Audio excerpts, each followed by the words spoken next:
So good evening all. இன்றைக்கி நம்ம பார்க்க போகிறது Indian contract act 1872 section 2 sub clause இருந்து நம்ம பார்க்கணும். So every promise and every set of promises forming the consideration for each other is an agreement அப்படிங்கிறது இதில் சொல்கிறாங்க. ஸோ அக்ரிமெண்ட்னா என்ன அப்படிங்கிறது, எவ்ரி ப்ராமிஸ் இல்லைன்னா செட் ஆஃப் ப்ராமிஸ் ரெண்டுமே வந்து கன்சிடரேஷனோட இருக்குது அப்படிங்கும்போது அதுதான் வந்து அக்ரிமெண்ட். அதாவது ஒரு ஆஃபர் அக்செப்டன்ஸ் ரெண்டும் வரும்போது அது வந்து ப்ராமிஸாக கன்வெர்ட் ஆகுது. இந்த ப்ராமிஸ் வந்து சப்போர்ட்டட் பை கன்சிடரேஷன் அப்படின்னு சொல்லும்போது அது அக்ரிமெண்ட் ஆகுது. ஸோ அதுதான் வந்து இந்த அக்ரிமெண்ட் அப்படின்றதுக்கு இவங்க கொடுத்துருக்கிறது definition. So every promise and every set of promises forming the consideration for each other is an agreement. So agreement அப்படிங்கிறது ரொம்ப ஒரு ப்ராடான ஒரு டேர்ம். அக்ரிமெண்ட்டுன்றது ஒரு பெரிய மரம் மாதிரி. அதுக்கப்புறம் கீழே வரக்கூடிய ரெசிப்ரோக்கல் ப்ராமிஸ் அப்படிங்கிறது ஒரு மரத்தில் இருக்க கிளை மாதிரி. ஸோ அக்ரிமெண்ட்டுக்குள்ளே தான் ரெசிப்ரோக்கல் ப்ராமிஸ் வருது. அது வந்து 2Fல சொல்லியிருக்காங்க ரெசிப்ரோக்கல் ப்ராமிஸ். எல்லா விதமான அக்ரிமெண்ட்ஸுமே வந்து இந்த 2Eன்னு சொல்லக்கூடிய அக்ரிமெண்ட்டுக்குள்ளே கவர் ஆகும். அதில் வந்து ஒரு பர்டிகுலர் ஒரு ஸ்பெசிஃபிக்கான நேச்சர் தான் வந்து ரெசிப்ரோக்கல் ப்ராமிஸ் அப்படிங்கிறது. So 2Fல promises which form the consideration or part of the consideration for each other are called reciprocal promise அப்படின்னு சொல்கிறாங்க. ஸோ மேலே வந்து அக்ரிமெண்ட்டில் வந்து எவ்ரி ப்ராமிஸ் இல்லைனா every set of promise forming the consideration each other அப்படின்னா ஒரு ஆஃபர் அக்செப்டன்ஸ் அது ப்ராமிஸ் ஆகுது. அந்த promise supported by consideration agreement ஆகுது. ரெசிப்ரோக்கல் ப்ராமிஸில் எப்படி இருக்கும் அப்படின்னா, ஒரு ப்ராமிஸ்க்கு இன்னொரு ப்ராமிஸ் தான் கன்சிடரேஷன். அப்படி இருக்கிறது தான் வந்து ரெசிப்ரோக்கல் ப்ராமிஸ். இப்போ உதாரணத்துக்கு ஏதாவது ஒரு கூட்ஸ் டெலிவர் பண்ணணும் அப்படிங்கிறது தான் வந்து அக்ரிமெண்ட். அப்படின்னா நான் கூட்ஸை டெலிவர் பண்ணும்போது சைமல்டேனியஸாக நீங்கள் எனக்கு பணத்தை கொடுக்கணும். அப்போது கூட்ஸ் டெலிவர் பண்ணணுங்கிறது ஒரு ப்ராமிஸ், கூட்ஸை டெலிவர் பண்ணும்போது எனக்கு பணத்தை கொடுக்கணுங்கிறது இன்னொரு ப்ராமிஸ். இந்த ரெண்டு ப்ராமிஸுமே வந்து ரெண்டுக்குமே வந்து கன்சிடரேஷனாக வருது. ஸோ இந்த மாதிரி இருக்கக்கூடியதுக்கு பேர் தான் வந்து ரெசிப்ரோக்கல் ப்ராமிஸ். பட் அக்ரிமெண்ட்டில் வந்து அந்த மாதிரி இருக்கணுங்கிறது அவசியம் கிடையாது. ஸோ அதனால தான் நான் சொன்னேன் அக்ரிமெண்ட்ன்றது ப்ராடர் டேர்மாக கூட இருக்கலாம் அப்படின்றது. ஸோ இதுதான் வந்து செக்ஷன் 2 சப் கிளாஸ் ஈல வரக்கூடிய அக்ரிமெண்ட் அண்ட் 2Fல வரக்கூடிய ரெசிப்ரோக்கல் ப்ராமிஸ் அப்படின்றதுக்கு வித்தியாசம். தென் 2G, an agreement not enforceable by law is said to be void. So எப்போவுமே ஒரு கான்ட்ராக்டை வந்து நம்ம 2 டைப்ஸாக கிளாஸிஃபை பண்ணலாம். என்ன அப்படின்னா வாய்டு, இன்னொன்று வந்து வாய்டபிள். ஸோ வாய்டுனா என்ன அப்படின்றது இந்த 2Gல சொல்லியிருக்காங்க இல்லையா, an agreement not enforceable by law. So இங்கே அந்த வேர்ட்ஸை நல்லா கவனிங்க. அக்ரிமெண்ட்டுன்னு தான் சொல்கிறாங்க, கான்ட்ராக்ட்னே சொல்லலை. ஸோ அது வந்து கான்ட்ராக்டுன்ற ஸ்டேஜுக்கே இன்னும் போகலை. ஸோ அப்போ கான்ட்ராக்டுன்னா என்ன அப்படிங்கிறது அடுத்து 2Hல சொல்கிறாங்க. 2H என்ன சொல்கிறாங்க அப்படின்னா, an agreement enforceable by law is contract அப்படிங்காங்க. ஸோ ஒரு அக்ரிமெண்ட்டு அதை சட்டத்தின் மூலமாக நம்மளால் நிறைவேற்ற முடியும் அப்படின்னா அது கான்ட்ராக்டு. ஒரு அக்ரிமெண்ட்டு அதை வந்து சட்டத்தின் மூலமாக நிறைவேற்ற முடியாது அப்படின்னா அது வந்து வாய்டு. இப்போ உதாரணத்துக்கு நம்ம எப்பவும் சிம்பிளாக சொல்கிற மாதிரி ஒரு கொலை பண்ணுறதுக்கு 2 பேர் அக்ரிமெண்ட் போடுறாங்க. நான் கொலை பண்ணிடுறேன், நீங்கள் அதுக்கு எனக்கு பேமெண்ட் தரணும் அப்படின்னு சொல்லிட்டு. So this is an agreement. So இப்போ இந்த இடத்துல இந்த அக்ரிமெண்ட்டை வந்து நம்ம கோர்ட் ஆஃப் லாவில் என்ஃபோர்ஸ் பண்ண முடியுமானா பண்ண முடியாது. கரெக்டாக, ஏன்னா இது இல்லீகலாக இருக்குது. ஸோ இப்போ இந்த இல்லீகலான விஷயத்த வந்து இப்போ இவர் கொலை பண்ணுறேன்னு ஒத்துக்கிட்டவர் கொலையை பண்ணலை. ஸோ அதனால் ஆப்போசிட் பார்ட்டி வந்துட்டு நான் அந்த மாதிரி கொலை பண்ணுறேன்றதுக்காக காசு கொடுத்தேன், பட் அவர் அந்த கொலையை பண்ணலை, எனக்கு பணத்தை ரெக்கவர் பண்ணிட்டாங்க அப்படின்னு கோர்ட்டில் வந்து நம்ம அதை என்ஃபோர்ஸ் பண்ண சொல்லி கேட்க முடியுமானா கேட்க முடியாது. பிகாஸ் ஆப்ஜெக்ட் வந்து இல்லீகலாக இருக்குது. ஸோ இந்த இடத்துல இது அக்ரிமெண்ட் தான், but it cannot be enforced by law. அப்போ அந்த இடத்துல அது என்னவா மாறுது அப்படின்னா, ஸோ அதை தான் வந்து 2Gல சொல்கிறாங்க, agreement not enforceable by law is said to be void. அப்போ இது வந்து வாய்ட் அக்ரிமெண்ட். தென் அடுத்து இப்போ இதே வந்து ஒரு அக்ரிமெண்ட்டை வந்து நம்ம கோர்ட்டில் என்ஃபோர்ஸ் பண்ண முடியும் அப்படின்னா அது வந்து கான்ட்ராக்ட். ஸோ அதுதான் வந்து 2Hல சொல்கிறாங்க, an agreement enforceable by law is a contract. So இப்போ இந்த 2Gல வந்து வாய்டு அப்படின்னு சொல்லி நம்ம பார்க்குறோம் இல்லையா, இந்த வாய்டை வந்து நம்ம 2 டைப்பாக பிரிக்கலாம். வாய்டு அபி இனிஷியோ, இன்னொன்று வந்து பிகம் வாய்டு அப்படின்னு 2ஆக பிரிக்கலாம். வாய்டு அபி இனிஷியோ அப்படின்னா என்னென்னா, from the beginning it is void. பிறக்கும் போதே ஒரு குழந்தை இறந்து பிறக்குது அதுன்னா அப்படின்னு சொல்லுவோம் இல்லையா. சில குழந்தை என்ன பண்ணுன்னா பிறந்ததுக்கு அப்புறம் இறக்கும்.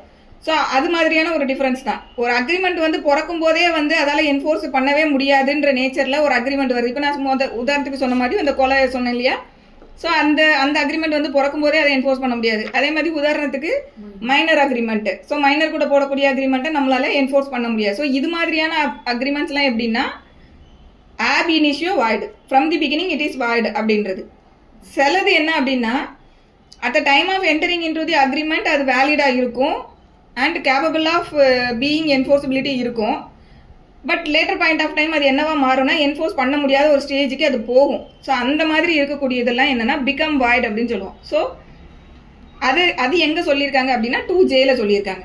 சரி, இப்போ 2G பார்த்துட்டோம், 2H பார்த்துட்டோம், தென் 2I 2J பார்க்கணும். 2Iல என்ன சொல்கிறாங்க அப்படின்னா an agreement which is enforceable by law at the option of one or more of the parties thereto but not at the option of the other or others, it is a voidable contract.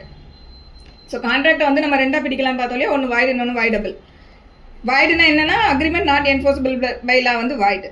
Voidable என்ன அப்படின்னா an agreement which is enforceable by law at the option of one or more of the parties சொல்கிறாங்க. ஒரு அக்ரிமெண்ட்டில் இருக்கக்கூடிய ஒரு தரப்பினரோ இல்லை ஒன்றுக்கு மேற்பட்ட தரப்பினர்கள் வந்து அந்த அக்ரிமெண்ட்டை என்ஃபோர்ஸ் பண்ணுறதுக்கான ஆப்ஷன் வந்து இருக்கும். இன்னொரு தரப்பினருக்கு வந்து அந்த ஆப்ஷன் வந்து இருக்காது. அந்த ஒரு பார்ட்டி வந்து யாராக இருப்பாங்க அப்படின்னு பார்த்தோம்னா, இப்போ வந்து ஒரு அக்ரிமெண்ட்டில் வந்து ஃப்ராடு கமிட் பண்ணப்பட்டிருக்கு அப்படின்னா அந்த ஃப்ராடு கமிட் பண்ணின பர்சன் இந்த அக்ரிமெண்ட்டை வந்து என்ஃபோர்ஸ் பண்ணுங்கன்னு கேட்க முடியாது. ஆப்போசிட் பார்ட்டி அக்ரிவ்டு பார்ட்டி இருக்காங்களே, அந்த ஃப்ராடுனால அஃபெக்ட் ஆன பார்ட்டி, அவங்க என்ன பண்ணலாம் அப்படின்னா கோர்ட்டுக்கு வந்துட்டு இந்த அக்ரிமெண்ட்டை வந்து கேன்சல் பண்ணுங்கன்னு கேட்கலாம். அப்படி இல்லாட்டி ஆஸ் இட் இஸ் அதை அக்செப்ட் பண்ணுறதுனாலும் பண்ணிக்கலாம். So that is voidable. அப்போ இங்கே ஆப்ஷன் யார்கிட்ட இருக்குது? ஸோ அதுதான் வந்து at the option of one அப்படின்னு சொல்கிறாங்க. At the option of one or more அப்படின்னு சொல்லக்கூடியது அக்ரீவ்டு பர்சனை வந்து குறிக்குது. ஸோ அக்ரீவ்டு பர்சன் டிசைட் பண்ணாங்கன்னா he can approach the court to cancel the agreement, இல்லை cancel the document, whatever maybe. But இன்னொரு பார்ட்டிக்கு வந்து அந்த ஃப்ராடையோ இல்லை கொயர்ஷனையோ கமிட் பண்ணினவங்களுக்கு அந்த ஆப்ஷன் கிடையாது. ஸோ அவங்க அதை அப்படியே அக்செப்ட் பண்ணிக்கிட்டு அந்த அக்ரிமெண்ட் அக்செப்ட் பண்ணிட்டு போகிறதா இருந்தாலும் போகலாம். இல்லை இந்த மாதிரி இந்த அக்ரிமெண்ட்டில் வந்து ஃப்ளா இருக்குது அப்படின்னு சொல்லி கோர்ட்டை அப்ரோச் பண்ணி கேன்சல் பண்ணுங்கன்னு கேட்கலனாலும் கேட்கலாம். ஸோ அந்த ஆப்ஷன் இருக்கிறதுனால இந்த கான்ட்ராக்டுக்கு பேர் வந்து வாய்டபிள் கான்ட்ராக்ட். ஸோ இதை தான் வந்து 2Jல சொல்லியிருக்காங்க. தென் அடுத்து ஓகே, நெக்ஸ்ட் வந்து 2J. A contract which ceases to be enforceable by law becomes void when it ceases to be enforceable. So இதுதான் நான் சொன்னேன் இல்லையா, வாய்டில் வந்து ரெண்டாக கிளாஸிஃபை பண்ணுறோம், வாய்டு ab initio, இன்னொன்று பிகம் வாய்டுன்னு. ஸோ இது வந்து அந்த பிகம் வாய்டு. அப்போ இதுக்கு என்ன டேர்ம் யூஸ் பண்ண வேர்டு பாருங்கள், எ கான்ட்ராக்ட்னு ஆரம்பிக்காங்க. முதல்ல சொன்னது வந்து அக்ரிமெண்ட்டுன்னு சொல்கிறாங்க. ஸோ முதல்ல சொன்னதெல்லாம் வந்து இல்லீகல் அக்ரிமெண்ட்டு இல்லைனா மைனர் அக்ரிமெண்ட்டு, அந்த இதெல்லாம் வந்து பார்த்தீங்கன்னா அது கான்ட்ராக்டுன்ற ஒரு கெப்பாசிட்டிக்குள்ளேயே போகலை. அது void ab initio, from the beginning பிறக்கிற இடத்துல அது ab initio. பட் இங்கே 2Jல பாருங்கள் அவங்க வேர்ட் யூஸ் பண்ணியிருக்க வேர்டு கான்ட்ராக்ட்னு சொல்கிறாங்க. அப்போ கான்ட்ராக்ட்னா அது வந்து அது மேக் பண்ணும்போது அது என்ஃபோர்ஸபிலிட்டி இருந்திருக்கு. ஆனால் அது வந்து இப்போ சீஸ் ஆகுது. அந்த என்ஃபோர்ஸபிலிட்டி லேட்டர் பாயிண்ட் ஆஃப் டைம் வந்து சீஸ் ஆகுது. அதனால் அந்த கான்ட்ராக்ட் வந்து இட் பிகம் வாய்ட் அப்படின்னு கன்வெர்ட் ஆகுது. ஸோ அப்போ a contract which ceases to be enforceable by law becomes void when it ceases to be enforceable. So எப்போ அது பிகம் வாய்டாக மாறுதுன்னா எப்போ வந்து அதோட என்ஃபோர்ஸபிலிட்டி வந்து சீஸ் ஆகுதோ அப்போ வந்து அது பிகம் வாய்டாக மாறுது. இப்போ உதாரணத்துக்கு வந்து ஒரு வீடு விற்கிறோம் அப்படின்னு சொல்லி ரெண்டு பார்ட்டிஸ் வந்து இந்த வீட்டை வாங்கிக்கிறேன்னு ஒரு பார்ட்டி, இன்னொரு பார்ட்டி அந்த வீட்டை விற்கிறேன் அப்படின்னு அக்ரிமெண்ட் போடுற ஒரு கான்ட்ராக்டில் என்டர் ஆகுறாங்க. இப்போ கான்ட்ராக்டில் என்டர் ஆனதுக்கப்புறம் 3 மாதத்துக்குள்ளே இவங்க வந்து இதை பர்ஃபார்ம் பண்ணணும். 1 மாதத்துலேயே வீடே வந்து இடிஞ்சு போயிடுச்சு. ஸோ அவங்க ரெண்டு பேரும் கான்ட்ராக்டில் என்டர் ஆகும்போது, அக்ரிமெண்ட்டில் என்டர் ஆகும்போது கான்ட்ராக்ட் அது வந்து என்ஃபோர்ஸபிள் பை லா தான் அது கான்ட்ராக்டாக இருக்குது. பட் நவ் வந்து இப்போ என்ன ஆயிடுச்சுன்னா அந்த வீடே இப்போ இல்லைங்கும் போது அந்த கான்ட்ராக்டை நம்மளால என்ஃபோர்ஸே பண்ண முடியாமல், ஸோ என்ஃபோர்ஸபிலிட்டி இந்த இடத்துல சீஸ் ஆகுது. ஸோ இந்த மாதிரி வரக்கூடியதெல்லாம் என்னவா மாறும் அப்படின்னா இட் பிகம்ஸ் வாய்ட். ஸோ அதுதான் வந்து இந்த 2Jல சொல்லியிருக்காங்க. ஸோ இப்போ நமக்கு இந்த 2Eலேருந்து 2J வரைக்கும் உள்ள விஷயங்கள் புரிஞ்சிருக்கும். இதில் ஏதாவது டவுட்ஸ் இருந்ததுன்னா கேட்டுக்கோங்க. நம்ம அடுத்த சாப்டருக்கு வந்து அடுத்த சாப்டர் மூவ் ஆயிடலாம். ஸோ இவ்வளோ நேரம் நம்ம பார்த்தது ப்ரிலிமினரி தான் பார்த்துருக்கோம். இப்போ சாப்டர் 1.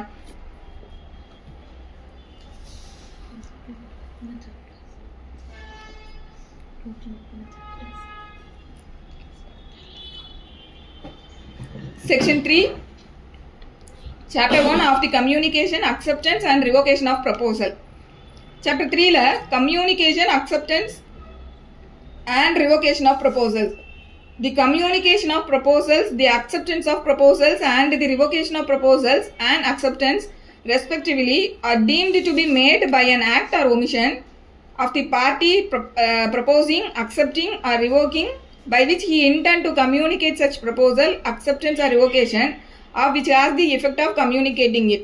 ஸோ இந்த கம்யூனிகேஷன், அக்செப்டன்ஸ் அண்ட் ரிவோகேஷனில் என்ன சொல்கிறாங்க அப்படின்னா, இந்த ப்ரொபோசலாக இருக்கட்டும், இல்லை அக்செப்டன்ஸாக இருக்கட்டும், இல்லைனா ரிவோகேஷனாக இருக்கட்டும், இது வந்து இப்போ இதில் சொல்லியிருக்க மாதிரியான ஒரு ஆக்டை கமிட் பண்ணுறதன் மூலமோ இல்லை ஒரு ஒமிஷனை கமிட் பண்ணுறதன் மூலமாக கூட ஒரு ப்ரொபோசல் ஒரு ப்ரொபோசலையோ இல்லை அக்செப்டன்ஸையோ இல்லை ரிவோகேஷனையோ வந்து கம்யூனிகேட் பண்ண முடியும் அப்படின்னு சொல்கிறாங்க. ஸோ சிம்பிளாக என்ன சொல்ல வராங்க அப்படின்னா, ஒரு ப்ரொபோசலை வந்து வாய்மொழியாக வந்து அவங்க சொல்லி நான் அக்செப்ட் பண்ணி தான் அதை வந்து அவங்க அக்செப்ட் பண்ணணும். அப்படி ப்ரொபோசல் வந்து வாய்மொழியாக தான் சொல்லியிருக்கணும், இல்லை வாய்மொழியாக தான் அவங்க அக்செப்ட் பண்ணியிருக்கணும், இல்லை ஒரு எழுத்து மூலமாக கொடுத்து தான் அவங்க வந்து அதை சொல்லியிருக்கணும், எழுத்து மூலமாக அக்செப்ட் பண்ணியிருக்கணும், இல்லை எழுத்து மூலமாக ரிவோக் பண்ணியிருக்கணும், இல்லை வாய்மொழியாக ரிவோக் பண்ணியிருக்கணும். அந்த மாதிரிலாம் லா மேண்டேட் பண்ணலை.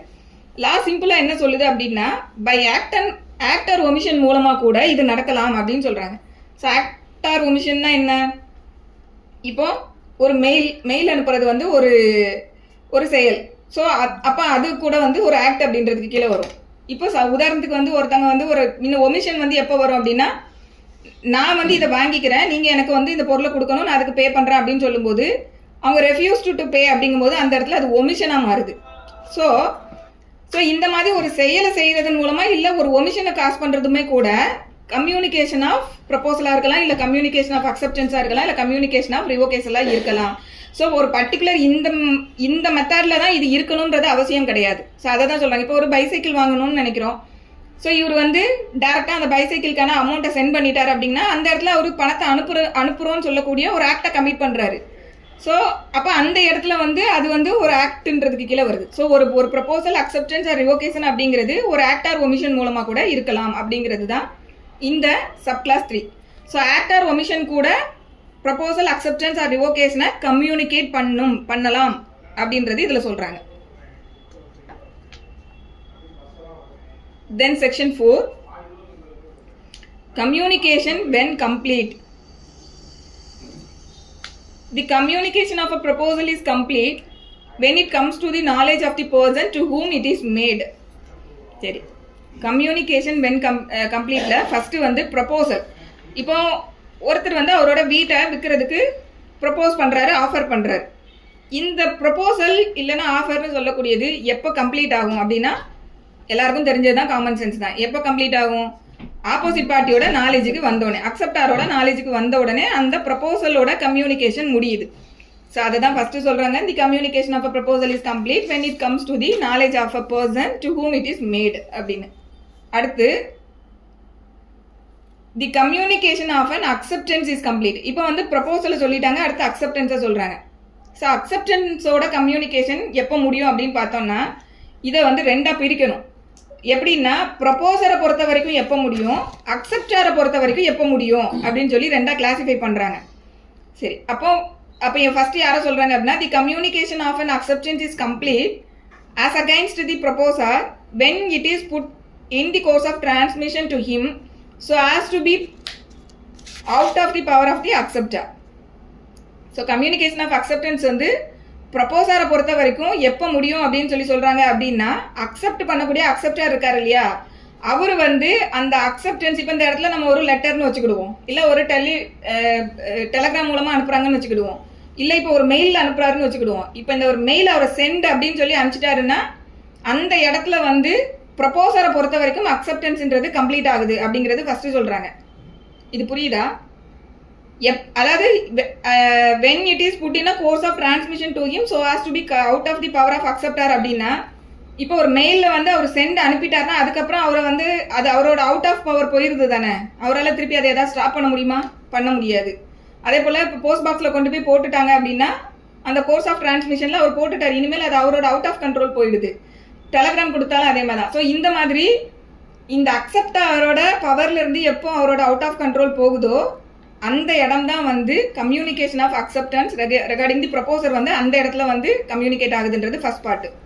So the communication of an acceptance is complete as against the proposer when it is put in a course of transmission to him so as to be out of the power of the acceptor.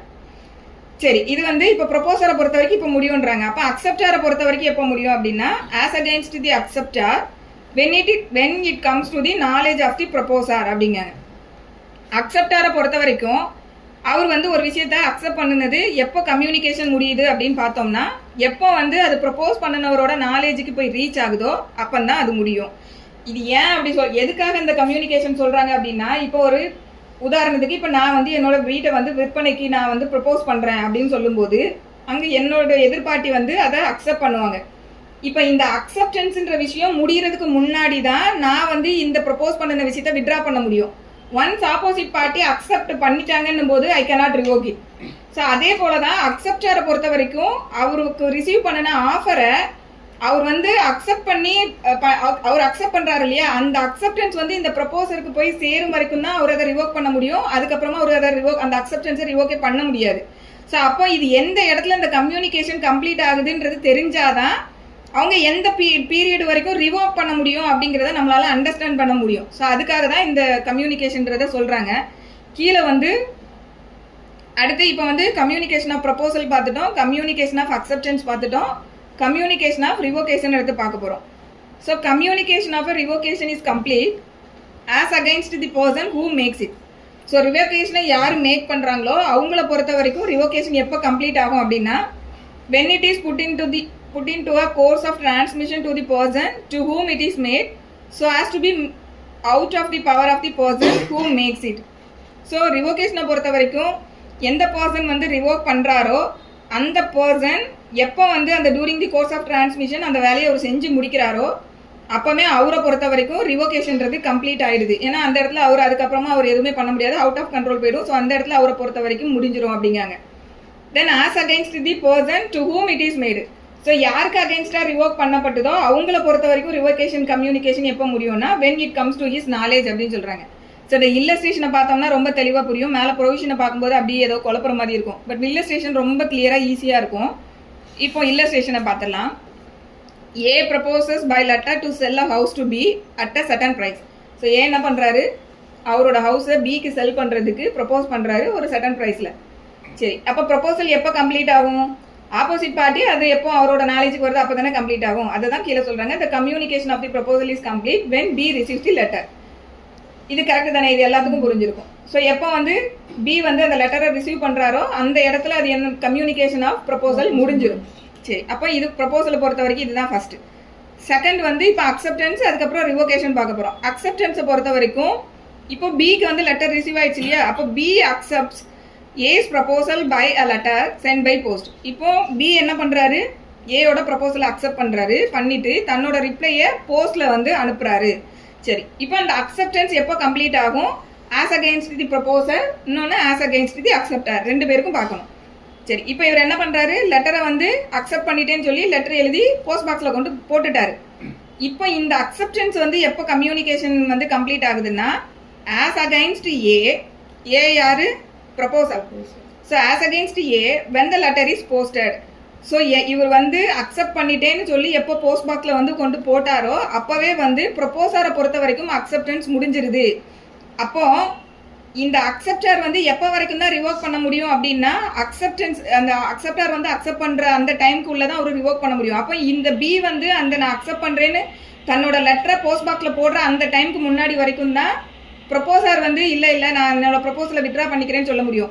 Once our letter பாக்ஸில் கொண்டு போய் அக்செப்டன்ஸை போட்டுட்டாரு, அக்செப்டரோட பவர்ல இருந்து அது out of control போயிடுச்சுங்கும் போது அதுக்கப்புறமா ப்ரப்போசலை ரிவோக்கே பண்ண முடியாது.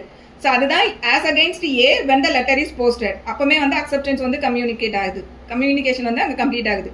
சரி, ஆஸ் அகெயின்ஸ்ட் பி. இப்போ பி தான் வந்து அக்செப்டார் இல்லையா, அவர் தான் வந்து நான் உங்கள் வீட்டில் நீங்கள் சொன்ன ஆஃபரை அக்செப்ட் பண்ணுறேன்றது. அவரை பொறுத்த வரைக்கும் கம்யூனிகேஷன் எப்போ வந்து கம்ப்ளீட் ஆகும் அப்படின்னா ஆக்சுவலாக அவர் யாருக்கு வந்து நான் அக்செப்ட் பண்ணுறேன்னு அனுப்புகிறாரோ அவங்கள போய் அது ரீச் ஆகும்போது தான் அவரை பொறுத்த வரைக்கும் முடியும். அப்போ அவரை பொறுத்த வரைக்கும் அவர் அனுப்பக்கூடிய அந்த அக்செப்டன்ஸை அவர் எப்போ வரைக்கும் அவர் வித்ட்ரா பண்ணிக்கலாம் அப்படின்னா இந்த லெட்டர் வந்து ப்ரொபோசர்னு சொல்லக்கூடிய ஏயை போய் ரீச் ஆகுற வரைக்கும் அந்த அந்த பிட்வீன் டைம்ல அவர் எப்போ வேணும்னாலும் நான் என்னோட அக்செப்டன்ஸை வந்து விட்ரா பண்ணிக்கிறேன்னு சொல்றதுக்கு அவருக்கு ரைட்ஸ் இருக்கு. So as against B when the letter is received by A. So இது வந்து அக்செப்டன்ஸை பொறுத்த வரைக்கும். அடுத்து subclause C. A revokes his proposal by telegram. A தான் ப்ரொபோசர் இல்லையா? இப்போ இந்த ப்ரொபோஸ் பண்ணின வீடை விற்கிறேன்னு சொன்ன ப்ரொபோஸ் பண்றவரு என்ன நினைக்கிறாரு? ப்ரொபோசலை விட்ரா பண்ணணும்னு நினைக்கிறாரு. ஸோ ரிவோகேஷன் அனுப்புறாரு, டெலகிராம்ல அனுப்புறாரு. இந்த ரிவோகேஷன் வந்து ப்ரொபோசரை பொறுத்த வரைக்கும் எப்போ வந்து கம்யூனிகேஷன் கம்ப்ளீட் ஆகும், அக்செப்டரை பொறுத்த வரைக்கும் எப்போ கம்ப்ளீட் ஆகும் அப்படின்னு பார்க்கணும். So the revocation is complete as against A when the telegram is dispatched. when the telegram is dispatched. So ஏயை பொறுத்தவரை அவர் தான் ரிவோக் பண்ணுறாரு இல்லையா? ஸோ அவரை பொறுத்த வரைக்கும் ரிவோகேஷன் எப்போ கம்ப்ளீட் ஆகிடும்னா அவர் வந்து டெலகிராமில் டெஸ்பேச் பண்ணினதோட அவரை பொறுத்த வரைக்கும் கம்ப்ளீட் ஆகிடும். So it is complete as against B when he receives it. So பியை பொறுத்த வரைக்கும் நான் ரிவோக் பண்ணனேன்றது அவரோட நாலேஜுக்கு வந்து சேரும்போது தானே அவருக்கு வந்து தெரியவே வரும். ஸோ அப்போ பியை பொறுத்த வரைக்கும் அவருக்கு எப்போ வந்து அந்த டெலகிராம் ரீச் ஆகுதோ அப்போ தான் வந்து அவரை பொறுத்த வரைக்கும் இந்த ரிவோகேஷன் அப்படிங்கிறது கம்யூனிகேஷன் வந்து கம்ப்ளீட் ஆகும். அடுத்து இப்போ ரிவோகேஷன் சொல்லும்போது ப்ரப்போசலையும் வந்து ரிவோக் பண்ண முடியும், அக்செப்டன்ஸையும் ரிவோக் பண்ண முடியும்ல. ரெண்டு பேர்ல யார் வேணாலும் ரிவோக் பண்ணிக்கலாம். ஸோ ப்ரப்போசல் ரிவோக் பண்ணும்போது இப்போ அக்செப்டன்ஸை வந்து பி வந்து ரிவோக் பண்றாரு. அப்போ அவரை பொறுத்த வரைக்கும் இந்த ரிவோகேஷன் எப்போ கம்ப்ளீட் ஆகுதுன்றது அடுத்த பார்ட்ல சொல்றாங்க. B revokes his acceptance by telegram. B's revocation is complete as against B when the telegram is dispatched. So revoke பண்ணுறேன்னு இவர் சொல்கிறார் இல்லையா? இவரை பொறுத்த வரைக்கும் அது எப்போவே கம்ப்ளீட் ஆகிடும்னா அவர் போய் டெலகிராமில் கொடுத்த உடனே ரிவோகேஷன் வந்து அவரை பொறுத்த வரைக்கும் கம்யூனிகேஷன் கம்ப்ளீட் ஆகிடும். ஆப்போசிட் பார்ட்டி ஏயை பொறுத்த வரைக்கும் அது எப்போ கம்ப்ளீட் ஆகும்னா அது எப்போ அந்த டெலகிராம் அவருக்கு போய் ரீச் ஆகுதோ அப்போ தான் கம்ப்ளீட் ஆகும். ஸோ இதுதான் இல்லஸ்ட்ரேஷனில் சொல்லியிருக்காங்க. இப்போ இதை இன்னும் தெளிவாகவே வந்து கீழே இன்னொரு இல்லஸ்ட்ரேஷனில் சொல்லுவாங்க அடுத்தப்ப, அதில் இன்னும் உங்களுக்கு கிளியராகவே புரியும். ஸோ ஒரி பண்ண வேண்டாம். இல்லை ஒரு நிமிஷம், அதாவது இப்போ நான் ஒரு இல்லஸ்ட்ரேஷனோட சொல்கிறேன். இப்போ நான் வந்து ஒரு வீடை வந்து நான் சேல் பண்ணுறேன்னு சொல்லி நான் இப்போ ப்ரப்போஸ் பண்ணுறேன்னு வச்சுக்கோங்க மேம். உங்களுக்கு வந்து நான் ப்ரப்போஸ் பண்ணுறேன்னு வச்சுக்கிடுவோம், சரியா? இப்போ என்னோட ப்ரப்போசல் வந்து உங்களோட நாலேஜுக்கு வர்றது வரைக்கும் நான் நாலேஜுக்கு வரணும். அப்போ தான் வந்து ப்ரப்போசலோட கம்யூனிகேஷன் கம்ப்ளீட் ஆகுது. இது கிளியராக இருக்கும் எல்லாத்துக்கும், ஓகேவா? சரி, இப்போ நீங்க வந்து அக்செப்ட் பண்றீங்க. அது வந்த உடனே எனக்கு அக்செப்டன்ஸ். அக்செப்டன்ஸ்ன்றதை எதை வச்சு சொல்றீங்க? அது இல்ல நீங்க வந்து ஆமா ஒரு நிமிஷம். இப்போ நீங்க வந்து என்னோட ப்ரப்போசல் உங்க நாலேஜுக்கு வந்த உடனே நீங்க என்ன டிசைட் பண்ணுவீங்க? ஓகே நம்ம வாங்கிக்கலாம் அப்படின்னு ஒரு முடிவுக்கு வருவீங்களா? வந்த உடனே நீங்க ஒரு மோட் ஆஃப் கம்யூனிகேஷன் ஏதோ ஒன்று சூஸ் பண்ணுவீங்க. டெலகிராமோ இல்ல மெயிலோ இல்ல போஸ்டோ இல்ல ஏதோ ஒன்று இல்ல ஃபோன் காலோ ஏதோ ஒன்று நீங்க டிசைட் பண்ணுவீங்க, கரெக்டா? இப்போ ஆமா ஏதோ ஒரு மெத்தட் நீங்க அடாப்ட் பண்ணுவீங்கன்னு வைங்களேன். இப்போ இந்த அக்செப்டன்ஸை வந்து இப்போ நீங்க அக்செப்டாரா வர்றீங்க. இப்போ உங்களை பொறுத்த வரைக்கும் இப்போ நீங்க அக்செப்ட் பண்ணிட்டீங்க, சரியா? இந்த அக்செப்டன்ஸ் வந்து உங்களை பொறுத்த வரைக்கும் எப்போ முடியும், என்னை பொறுத்த வரைக்கும் எப்போ முடியும்? இப்போ நான் வந்து ப்ரப்போசர், நீங்க அக்செப்டர், ஓகேவா? இப்போ என்னை பொறுத்த வரைக்கும் அது எப்போ முடியும் அப்படின்னு பாத்தீங்கன்னா, நீங்க வந்து போஸ்ட் பாக்ஸ்ல கொண்டு இப்போ உதாரணத்துக்கு போஸ்டல்னு வச்சுக்கிடுவோம். போஸ்ட் பாக்ஸ்ல கொண்டு நீங்க அந்த லெட்டரை வந்து அக்செப்ட் பண்றேன்னு போட்ட உடனேயே என்னை பொறுத்த வரைக்கும் அக்செப்டன்ஸ்ன்றது முடிஞ்சிடும், ஓகேவா? உங்களை பொறுத்த வரைக்கும் நீங்க அக்செப்ட் பண்ணது எப்போ கம்யூனிகேஷன் கம்ப்ளீட் ஆகும்னா ஆக்சுவலி அந்த லெட்டர் என் கைக்கு வந்து ரிசீவ் ஆகும்போது தான் உங்களை பொறுத்த வரைக்கும் கம்யூனிகேஷன் கம்ப்ளீட் ஆகும், ஓகேவா? இது எதுக்கு இதை சொல்றாங்க அப்படின்னா, இப்போ நீங்க வந்து அக்செப்டன்ஸ் வந்து போஸ்ட் பாக்ஸ்ல கொண்டு போடுறீங்க இல்லையா? ஸோ நீங்க அந்த போஸ்ட் பாக்ஸ்ல கொண்டு அக்செப்டன்ஸ்ல அந்த இதை நீங்க கன்வே பண்ணும்போது தான் என்னை பொறுத்த வரைக்கும் அந்த அதை நீங்க போடும்போது என்னை பொறுத்த வரைக்கும் அது கம்ப்ளீட் ஆகுது. அப்ப நீங்க அந்த போஸ்ட் பாக்ஸ்ல கொண்டு வந்து போடுற அந்த டைம் வரைக்கும் I can revoke my proposal. அதாவது நான் என் மனசை மாத்தி நான் விக்கலன்னு சொல்றதா இருக்கு. எஸ். ஸோ நீங்க கொண்டு அந்த போஸ்ட் பாக்ஸ்லயோ இல்ல ஒரு மெயிலையோ நீங்க அந்த உங்களோட அவுட் ஆஃப் கண்ட்ரோல் போகிற அந்த ஸ்டேஜுக்கு பண்ணிட்டீங்க அப்படின்னா அதுக்கப்புறம் I cannot revoke my proposal. ஏன்னா நீங்க எப்போ அதை போஸ்ட் பாக்ஸ்ல போடுறீங்களோ அப்பவே என்னை பொறுத்த வரைக்கும் அக்செப்டன்ஸ்ன்றது முடிஞ்சிருச்சு. ஸோ அப்போ நீங்க அதை போஸ்ட் பாக்ஸ்ல கொண்டு நீங்க அதை போடுறதுக்கு முன்னாடி நான் எப்போ வேணும்னாலும் உங்களை ரீச் பண்ணினதுக்கு அப்புறமா நீங்க உங்களோட அக்செப்டன்ஸை போஸ்ட் பாக்ஸ்ல போடுறதுக்கு முன்னாடி எப்போ வேணாலும் நான் ரிவோக் பண்ண முடியும். உங்களை ரீச்சே ஆகாம இருந்ததுன்னா அது வந்து இதுக்கு இம்மெட்டீரியல். ஏன்னா உங்களுக்கு ரீச்சே ஆகலை அப்படிங்கும்போது அது முதல்ல ப்ரொபோசலே கம்ப்ளீட் ஆகலைன்னு அர்த்தம். இப்போ நான் வந்து வீடு விற்கிறேன்னு உங்களுக்கு ஒரு லெட்டர் அனுப்பியிருக்கேன், அது உங்களை ரீச்சே ஆகலை அப்படிங்கும்போது அங்கே இன்னும் ப்ரொபோசலே முடியலை, ப்ரொபோசலே உங்களை வந்து ரீச்சே ஆகலை. ஸோ அந்த இடத்துல அக்செப்டன்ஸ்ன்ற கான்செப்டே முதல்ல வராது. உங்களுக்கு வந்து ப்ரொபோசல் கம்யூனிகேட் ஆகி முடிச்சிருச்சு, இப்போ நீங்கள் அக்செப்ட் பண்ணணும்னு முடிவு பண்ணிவிட்டு நீங்கள் ஒரு லெட்டர் எழுதுறீங்க. இந்த லெட்டரை கொண்டு போய் நீங்கள் போஸ்ட் பாக்ஸில் போடும்போது என்னை பொறுத்த வரைக்கும் அக்செப்டன்ஸ் முடிஞ்சிடும், உங்களை பொறுத்த வரைக்கும் முடியாது, என்னை பொறுத்த வரைக்கும் அக்செப்டன்ஸ் முடிஞ்சிடும். ஸோ நீங்கள் போஸ்ட் பாக்ஸில் கொண்டு போடுற அந்த டைம் வரைக்கும் I can revoke my proposal. அதுக்கப்புறம் நான் அதை ரிவோக்கே பண்ண முடியாது. ஸோ இப்போ உங்களை பொறுத்த வரைக்கும் இந்த அக்செப்டன்ஸ் எப்போ முடியும்னு பார்த்தீங்கன்னா, எனக்கு ஆக்சுவலி அது வந்து ரிசீவ் ஆகுது இல்லையா நீங்கள் போட்ட லெட்ரு, அப்போ தான் உங்களை பொறுத்த வரைக்கும் உங்களோட அக்செப்டன்ஸ் வந்து கம்ப்ளீட் ஆகுது. ஸோ அப்போ நீங்க எப்போ வரைக்கும் இந்த அக்செப்டன்ஸை வந்து ரிவோக் பண்ண முடியும் அப்படின்னா, கேக்குதா மேம்? என்ன வந்து அதை ரீச் பண்ணி முடிச்சதுக்கு அப்புறமா வந்துட்டு நீங்க அதை வந்து ரிவோக்கே பண்ண முடியாது, அக்செப்டன்ஸை நீங்க ரிவோக் பண்ண முடியாது. எனக்கு ஒன்ஸ் அந்த லெட்டர் வந்து நீங்க அக்செப்ட் பண்ணிட்டேன்னு சொன்ன அந்த லெட்டர் வந்து என்ன வந்து ரீச் பண்ணி முடிச்சிருச்சு அப்படின்னா அதுக்கப்புறமா நீங்க அதை ரிவோக் பண்ண முடியாது, உங்களோட அக்செப்டன்ஸை நீங்க திருப்பி வாங்க முடியாது. மேடம் இப்ப நான் வந்து இப்ப நீ உங்களுக்கு விற்கிறதுக்கு ஒரு லெட்டர் ஒண்ணு எழுதுறேன், ஓகே, திடீர்னு மைண்ட மாத்திக்கிறேன்னு வச்சுக்கோங்க, அப்ப நான் என்ன பண்ணலாம்? நீங்க என்ன எனக்கு கம்யூனிகேட்டே பண்ணலையே, நீங்க ஜஸ்ட் முடிவு தானே பண்ணிருக்கீங்க. ஓ லெட்டர் அனுப்பிட்டீங்க, ஓகே, அனுப்பிச்சிட்டேன், ஒரு போஸ்ட்ல அனுப்பிச்சிட்டேன், பாக்ஸ்ல போட்டேன். பட் என்ன ஒரு சூழ்நிலை மாறி போகுது. நான் வந்து என்னோட அக்செப்டன்ஸை நான் வந்து போஸ்ட் பாக்ஸ்ல கொண்டு போய் போடுற வரைக்கும் நீங்க ரிவோக் பண்ணிக்கலாம். அப்ப அந்த ரிவகேஷன் வந்து அவ்வளவு சீக்கிரம் பண்ண முடியாதுன்னு சொல்றீங்க? பண்ண முடியாது இல்ல, அதை தான் சொல்லுது. ஒன்ஸ் அக்செப்டன்ஸ் வந்து உங்களுக்கு நீங்க எனக்கு அக்செப்ட் பண்றேன்றதை எனக்கு கன்வே பண்ணி அது என்ன வந்து ரீச் ஆயிடுச்சுன்னா நீங்க அதுக்கப்புறம் அக்செப்டன்ஸை வந்து ரிவோக் பண்ண முடியாது. ஆமா, அதுக்கு நான் கோர்ட்ல போய் அதை வந்து என்ஃபோர்ஸ் பண்ணுங்கன்னு கேக்குறதுக்கு நான் ஸ்பெசிபிக் ரிலீஃப் ஆக்டோ இல்ல வேற என்ன ரிலீஃபோ நான் கேக்குறதுக்கு கோர்ட்டு போகலாம். Yes, not only specific performance suit, வேற என்னெல்லாம் வந்து ரெமடிஸ் ஓபன் டு மீ அது எல்லாமே நான் பண்ணலாம்.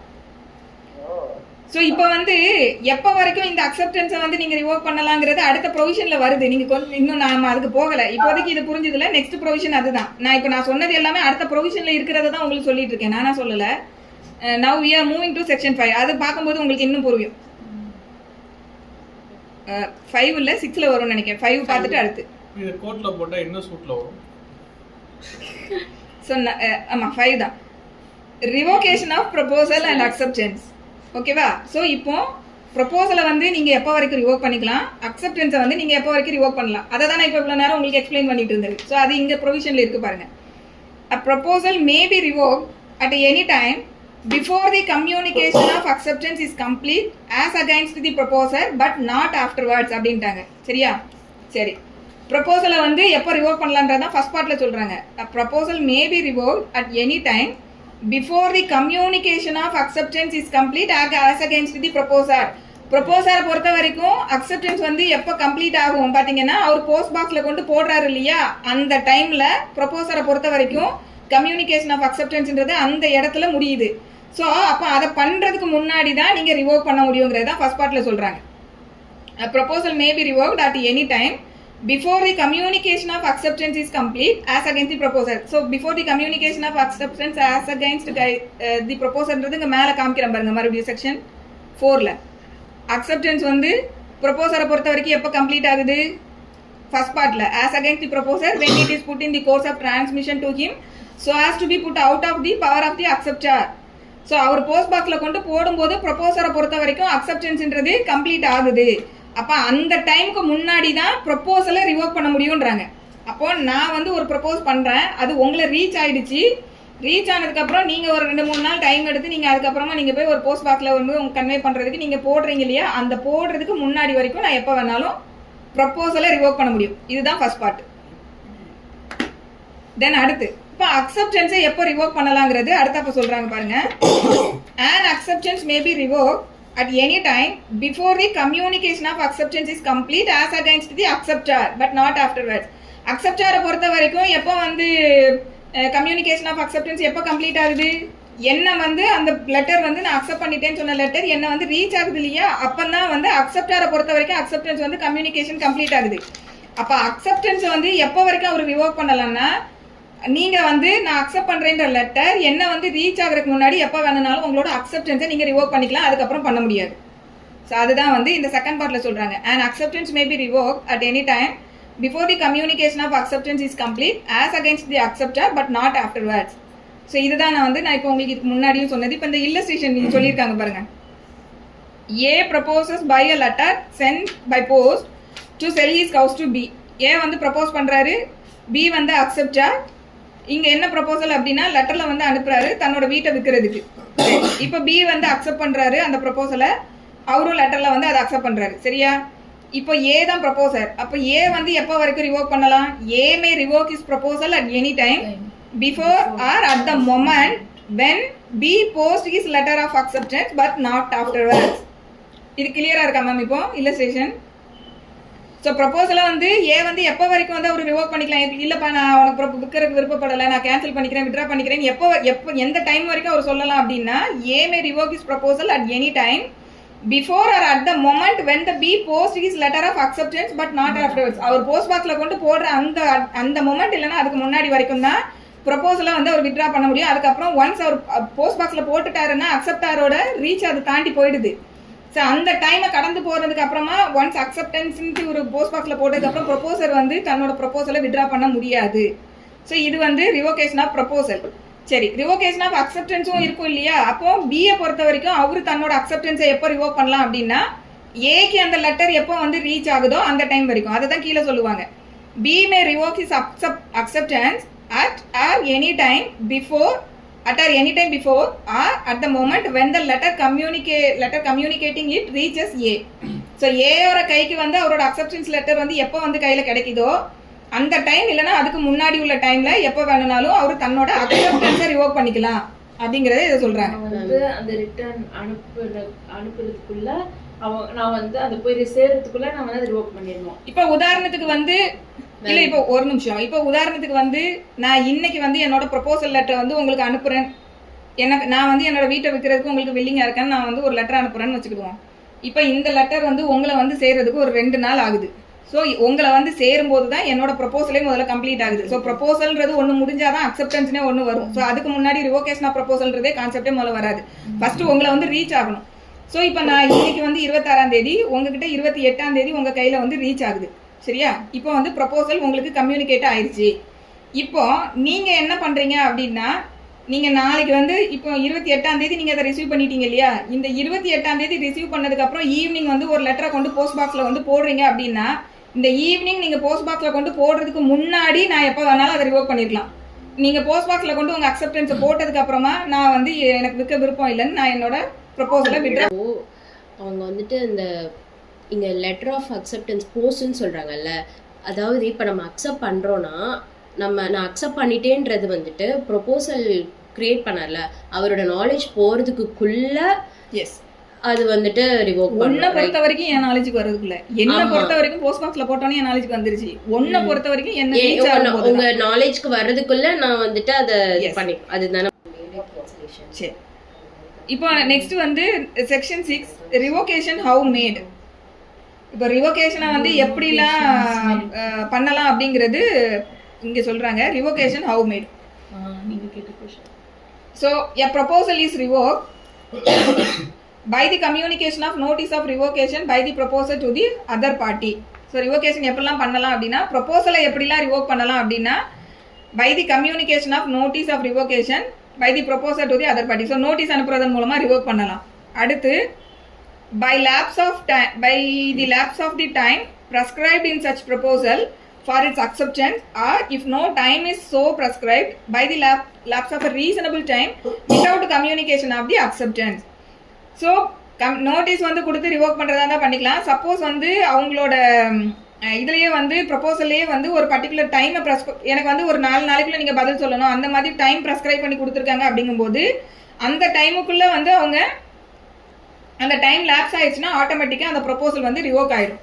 ஸோ நான் வீடு விற்கிறதுன்னு சொல்லி உங்களுக்கு தகவல் தெரிவிக்க நீங்கள் 4 நாளைக்குள்ள வந்து எனக்கு அக்செப்டன்ஸை சொல்லணும்னு நான் டைம் ஃபிக்ஸ் பண்ணியே நான் சொல்கிறேன். பட் நீங்கள் அந்த 4 நாளைக்குள்ள அக்செப்ட் பண்ணலை அப்படிங்கும்போது ஆட்டோமேட்டிக்காக இந்த 4 days முடிஞ்ச உடனேயே அந்த ப்ரொபோசல் வந்து ரிவோக் ஆகிடும், ஆட்டோமேட்டிக்காக ரிவோக் ஆகிடும். ஸோ அதை தான் இந்த செகண்ட் பார்ட்டில் சொல்கிறாங்க. By the lapse of the time prescribed in such proposal for its acceptance or சரி, இப்போ டைமே சொல்லல, அப்ப அது எப்ப வந்து ரிவோக் ஆகும் அப்படின்னா, if no time is so prescribed by the lapse of a reasonable time without communication of the acceptance அப்படிங்காங்க. டைமே சொல்லல அப்படிங்கும்போது ரீசனபிள் டைம்குள்ள வந்து லாப்ஸ் ஆகுறதா வந்து லா எடுத்துக்குது.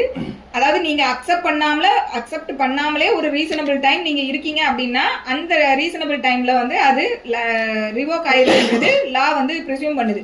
So what is reasonable time அப்படிங்கிறது அந்தந்த கேஸை பொறுத்து ஃபேக்ட்ஸ் அண்ட் சர்க்கம்ஸ்டான்சஸ் வச்சு கோர்ட் தான் வந்து அதை டிசைட் பண்ண முடியும். இந்த கேஸை பொறுத்த வரைக்கும் இவ்வளோ நாள் இவங்க வெயிட் பண்ணுனது ரீசனபிள் டைம் தானா அப்படிங்கிறது அந்த கேஸ்ல இருக்கக்கூடிய பேப்பர்ஸ் அவைலபிள் எவிடன்சஸ் வச்சு fact to fact case to case decide பண்ண வேண்டிய விஷயம் அது.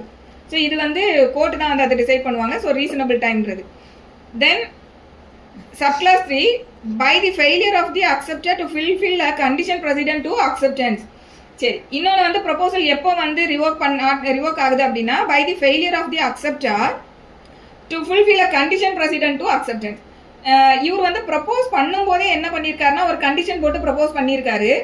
அந்த கண்டிஷனை வந்து ஃபுல்ஃபில் பண்ணுனாதான் இந்த ப்ரொபோசலே வந்து நீ அவனோட அக்செப்டன்ஸே நான் ஃபர்ஸ்ட் ஏற்றுக்க முடியும்னு சொல்லி கண்டிஷனல் ப்ரொபோசலை அவருக்கு வந்து கொடுத்துருக்காரு. அப்படிங்கும்போது அந்த கண்டிஷனை அவர் கண்டிஷனே வந்து ஃபுல்ஃபில் பண்ணலை அப்படின்னா, இப்போ உதாரணத்துக்கு என் வீட்டை வாங்கணும்னா முதல்ல உங்க கையில செக்யூரிட்டியா இவ்வளவு அமௌண்ட் இருக்கணும், இருந்தாதான் அதுக்கு முதல்ல எனக்கு ப்ரூஃப் காமிச்சாதான் நான் வந்து உங்களுக்கு கொடுப்பேன் அப்படின்னு ஒரு கண்டிஷன் போட்டிருக்காருன்னு வச்சுக்கிடுவோம். ஃபர்ஸ்ட் அவர் அந்த பணத்தை ரெடி பண்ணி காமிக்கணும், அதுக்கப்புறமா தான் ஃபர்தரா ஒரு ப்ரொசீஜரே பண்ணுவார். ஸோ இந்த இடத்துல வந்து அவர் அந்த கண்டிஷனை ஃபுல்ஃபில் பண்ணலை அப்படிங்கும்போது ஆட்டோமேட்டிக்கா இந்த ப்ரொபோசல் வந்து ரிவோக் ஆயிடும். எக்ஸாம்பிளுக்கு இந்த கமல் படத்துல வந்து நீ கல்யாணம் பண்ணாதான் நான் வீடு இது புரியுது இல்லம்மா? By the failure of the acceptor to fulfil a condition precedent to acceptance. ஓகேவா? தென் அடுத்து by the death or insanity of the proposer, if the fact of his death or insanity comes to the knowledge of the acceptor before acceptance. So இது ரொம்ப முக்கியம். ஆட்டோமேட்டிக்காக revoke ஆகுது proposal எப்போன்னு பார்த்தா by the death or insanity of the proposer. ப்ரொபோசலை கொடுக்கக்கூடிய அந்த பர்சன் இறந்து போயிட்டாரு, இல்லை அந்த பர்சன் வந்து இன்சேன் பர்சனாக வந்து ப்ரொபோசர் வந்து இன்சேன் ஆர் டெத் அப்படின்ற மாதிரி வந்துருச்சு. இப்போ if the fact of his death or insanity comes to the knowledge of the acceptor before acceptance அப்படின்னு சொல்றாங்க. ஸோ இவரோட ப்ரொபோசலை அந்த அக்செப்டர் வந்து அக்செப்ட் பண்றதுக்கு முன்னாடியே இவர் இறந்து போயிட்டாரு இல்லை இவர் இன்சைன் ஆயிட்டாருங்கிறது அவரோட நாலேஜுக்கு வந்திருக்கணும். அப்படி இருந்ததுன்னா அந்த இடத்துல ப்ரொபோசல் ஆட்டோமேட்டிக்கா ரிவோக் ஆயிடும் சொல்றாங்க. ஸோ இவர் வந்து கொடுத்த ப்ரொபோசலை அக்செப்ட் பண்ணிட்டாரு, அதுக்கப்புறமா இறந்து போனாரு அப்படிங்கும்போது this provision will not attract. அது நமக்கு கிளியரா இருக்கணும். ஸோ இவர் வந்து ஒரு ப்ரப்போஸ் பண்றாரு, ப்ரொபோசல் ஆப்போசிட் பார்ட்டி அக்செப்ட் பண்ணிட்டாரு, அதுக்கப்புறமா வந்து இந்த ப்ரொபோசர் இறந்து போறாரு இல்லை இந்த ப்ரொபோசர் இன்சேன் பர்சனாக மாறுறாரு அப்படிங்கும்போது it will not automatically revoke. So இதுதான் வந்து இந்த சப் கிளாஸ் 4ல வந்து சொல்லியிருக்காங்க. இதில் ஏதாவது டவுட்ஸ் வருதா? இது என்ன அப்படின்னா ஆக்சுவலி இப்போ ரிவோகேஷன் வந்து எப்போல்லாம் பண்ணலாம் அப்படிங்கிறது நம்ம மேலே பார்த்தோம். கம்யூனிகேஷன் வந்து அவங்களுக்கு வந்து அந்த அக்செப்ட் பண்ண கம்யூனிகேஷன் போய் கம்ப்ளீட் ஆகிறதுக்கு முன்னாடி அவங்க பர்சன்ஸே வந்து ரிவோக் பண்ணிக்கிறாங்க. அது மேலே வந்து பார்ட்டிஸ் வந்து டிசைட் பண்ணி அவங்க வந்து அதை ரிவோக் பண்ணுறாங்க. பட் இந்த செக்ஷன் 6 பொறுத்த வரைக்கும் இந்தந்த சிச்சுவேஷன்லலாம் அது வந்து ரிவோக் ஆகுது அப்படின்றது இது அடிஷ்னலாக இந்த 6ல் சொல்லியிருக்காங்க. ஓகேவா மேம்? இது புரிஞ்சது இல்லை ரிவோகேஷன் ஹவு மேட்? ஸோ இதில் வந்து ரிவோகேஷன் வந்து ரெகார்டிங் ப்ரொபோசல் சொல்லியிருக்காங்க இந்த 4 மெத்தடில். சரி, சப்போஸ் வந்து அக்செப்ட் பண்ணிட்டாரு, அக்செப்டார் வந்து ப்ரொபோசலை அக்செப்ட் பண்ணிட்டாரு, அதுக்கப்புறமா தான் அவர் இறந்து போறாரு அப்படின்ற பட்சத்தில் அந்த ப்ரொபோசலை வந்து அது ஆட்டோமேட்டிக்காக ரிவோக் ஆகாதுன்றது தான் அந்த ப்ரொவிஷன் சொல்லுவாங்க. அந்த ப்ரொபோசரோட எஸ்டேட் இருக்கு இல்லையா, அது ஆட்டோமேட்டிக்காக லயபிள் ஆகிடும். ஸோ அதுதான் வந்து இந்த ப்ரொவிஷனில் சொல்லக்கூடிய விஷயம். இது அண்டர்ஸ்டாண்ட் ஆச்சா?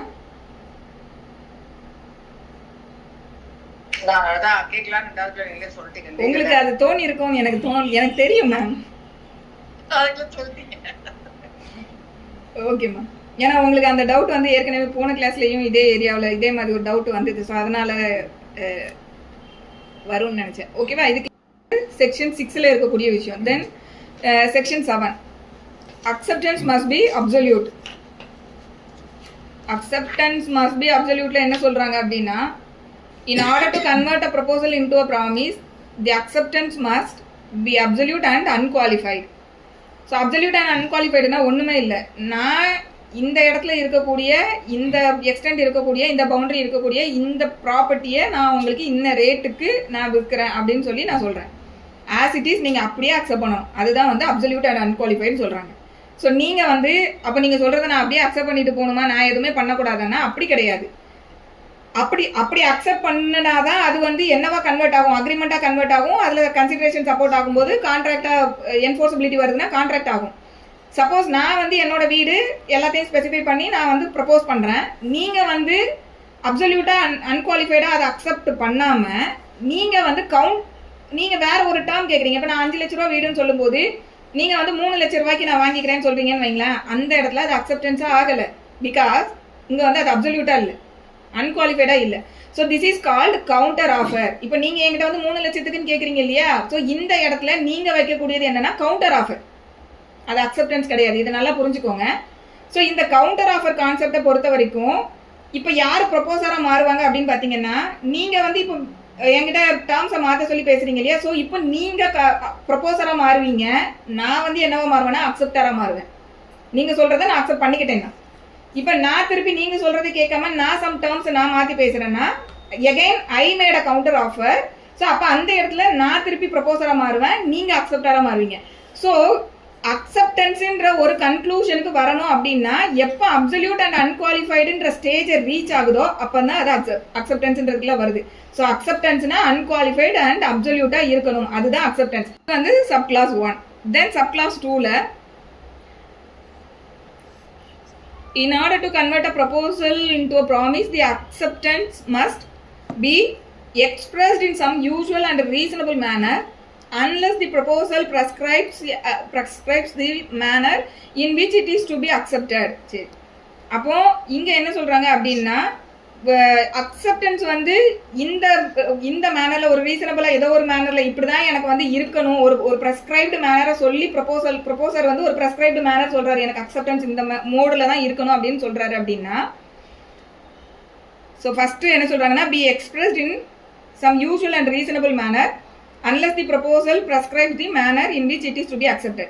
ஸோ எந்த மெத்தடில் நீங்கள் அக்செப்ட் பண்ணணும் அப்படிங்கிறத ஸ்பெசிஃபிக்காக ஒரு ப்ரொபோசர் வந்து ப்ரொபோசலில் சொல்லலை அப்படிங்கும்போது யூஸ்வல் அண்ட் ரீசனபிள் மேனரில் இருக்கலாம். இதுதான் இந்த கேஸ் சொன்னீங்கல்ல மேம், அந்த டிரைவர் கிட்ட வந்துட்டு நீங்கள் அக்செப்டன்ஸ் சொல்லி அனுப்பணும் அப்படின்னு சொல்லுங்க, அந்த போன கிளாஸில் சொன்னேன். ஸோ நான் வந்து அக்செப்டன்ஸை வந்து எனக்கு இந்த மோடில் தான் நீங்கள் வந்து அக்செப்ட் பண்ணணும் அப்படின்னு யாரும் ப்ரொபோசர் வந்து சொல்லலை அப்படிங்கிற பட்சத்தில் யூஸ்வலாக ஒரு அந்த அக்ரிமெண்ட்டுக்கு வந்து எந்த மாதிரி அவங்க பண்ணுவாங்களோ அந்த மாதிரி யூஸ்வலாக ரீசனபிள் மேனரில் வந்து அக்செப்டன்ஸ் வந்து இருக்கலாம். சப்போஸ் ப்ரெஸ்கிரைப்டு மேனரை வந்து ப்ரொபோசர் சொல்கிறாருன்னா என்ன பண்ணணுங்கிறத செகண்ட் பார்ட்டில் சொல்கிறாங்க. If the proposal prescribes a manner in which it is to be accepted and the acceptance is not made in such manner, the proposer may within a reasonable time after the acceptance is communicated to him insist that his proposal shall be accepted in the prescribed manner and not otherwise, but he fails to do so, he accepts the acceptance. சரி, இப்போ நான் propose பண்ணும்போதே எனக்கு வந்து நீங்கள் மெயிலில் தான் communicate பண்ணணும், இல்லை என்னோட டிரைவர் கிட்ட தான் நீங்கள் சொல்லி அனுப்பணும், இல்லை எனக்கு போஸ்டலில் தான் அனுப்பணும், ஏதோ சம் மோடு வந்து நான் சொல்கிறேன் என்னோட ப்ரப்போசலில். ஸோ அந்த மெத்தடில் அக்செப்டர் வந்து அந்த மெத்தடில் அக்செப்டன்ஸை கன்வே பண்ணலை, he chooses some another mode அப்படிங்கும்போது அப்போ எனக்கு வந்து வேற ஒரு மோடில் என்கிட்ட அந்த அக்செப்டன்ஸ் வந்து ரீச் ஆகுது. அப்போ எனக்கு வந்து ஒரு ஆப்ஷன் இருக்குது, என்ன அப்படின்னா நான் வந்து அக்செப்டரை இன்சிஸ்ட் பண்ணலாம். நான் என்ன மெத்தடில் வந்து ப்ரொபோசலை வந்து எனக்கு வந்து அக்செப்டன்ஸை கன்வே பண்ணணும்னு சொன்னனோ அதே மெத்தடில் எனக்கு திருப்பி நீங்கள் கன்ஃபார்ம் பண்ணி சொல்லுங்கள் அப்படின்னு நான் இன்சிஸ்ட் பண்ணலாம்.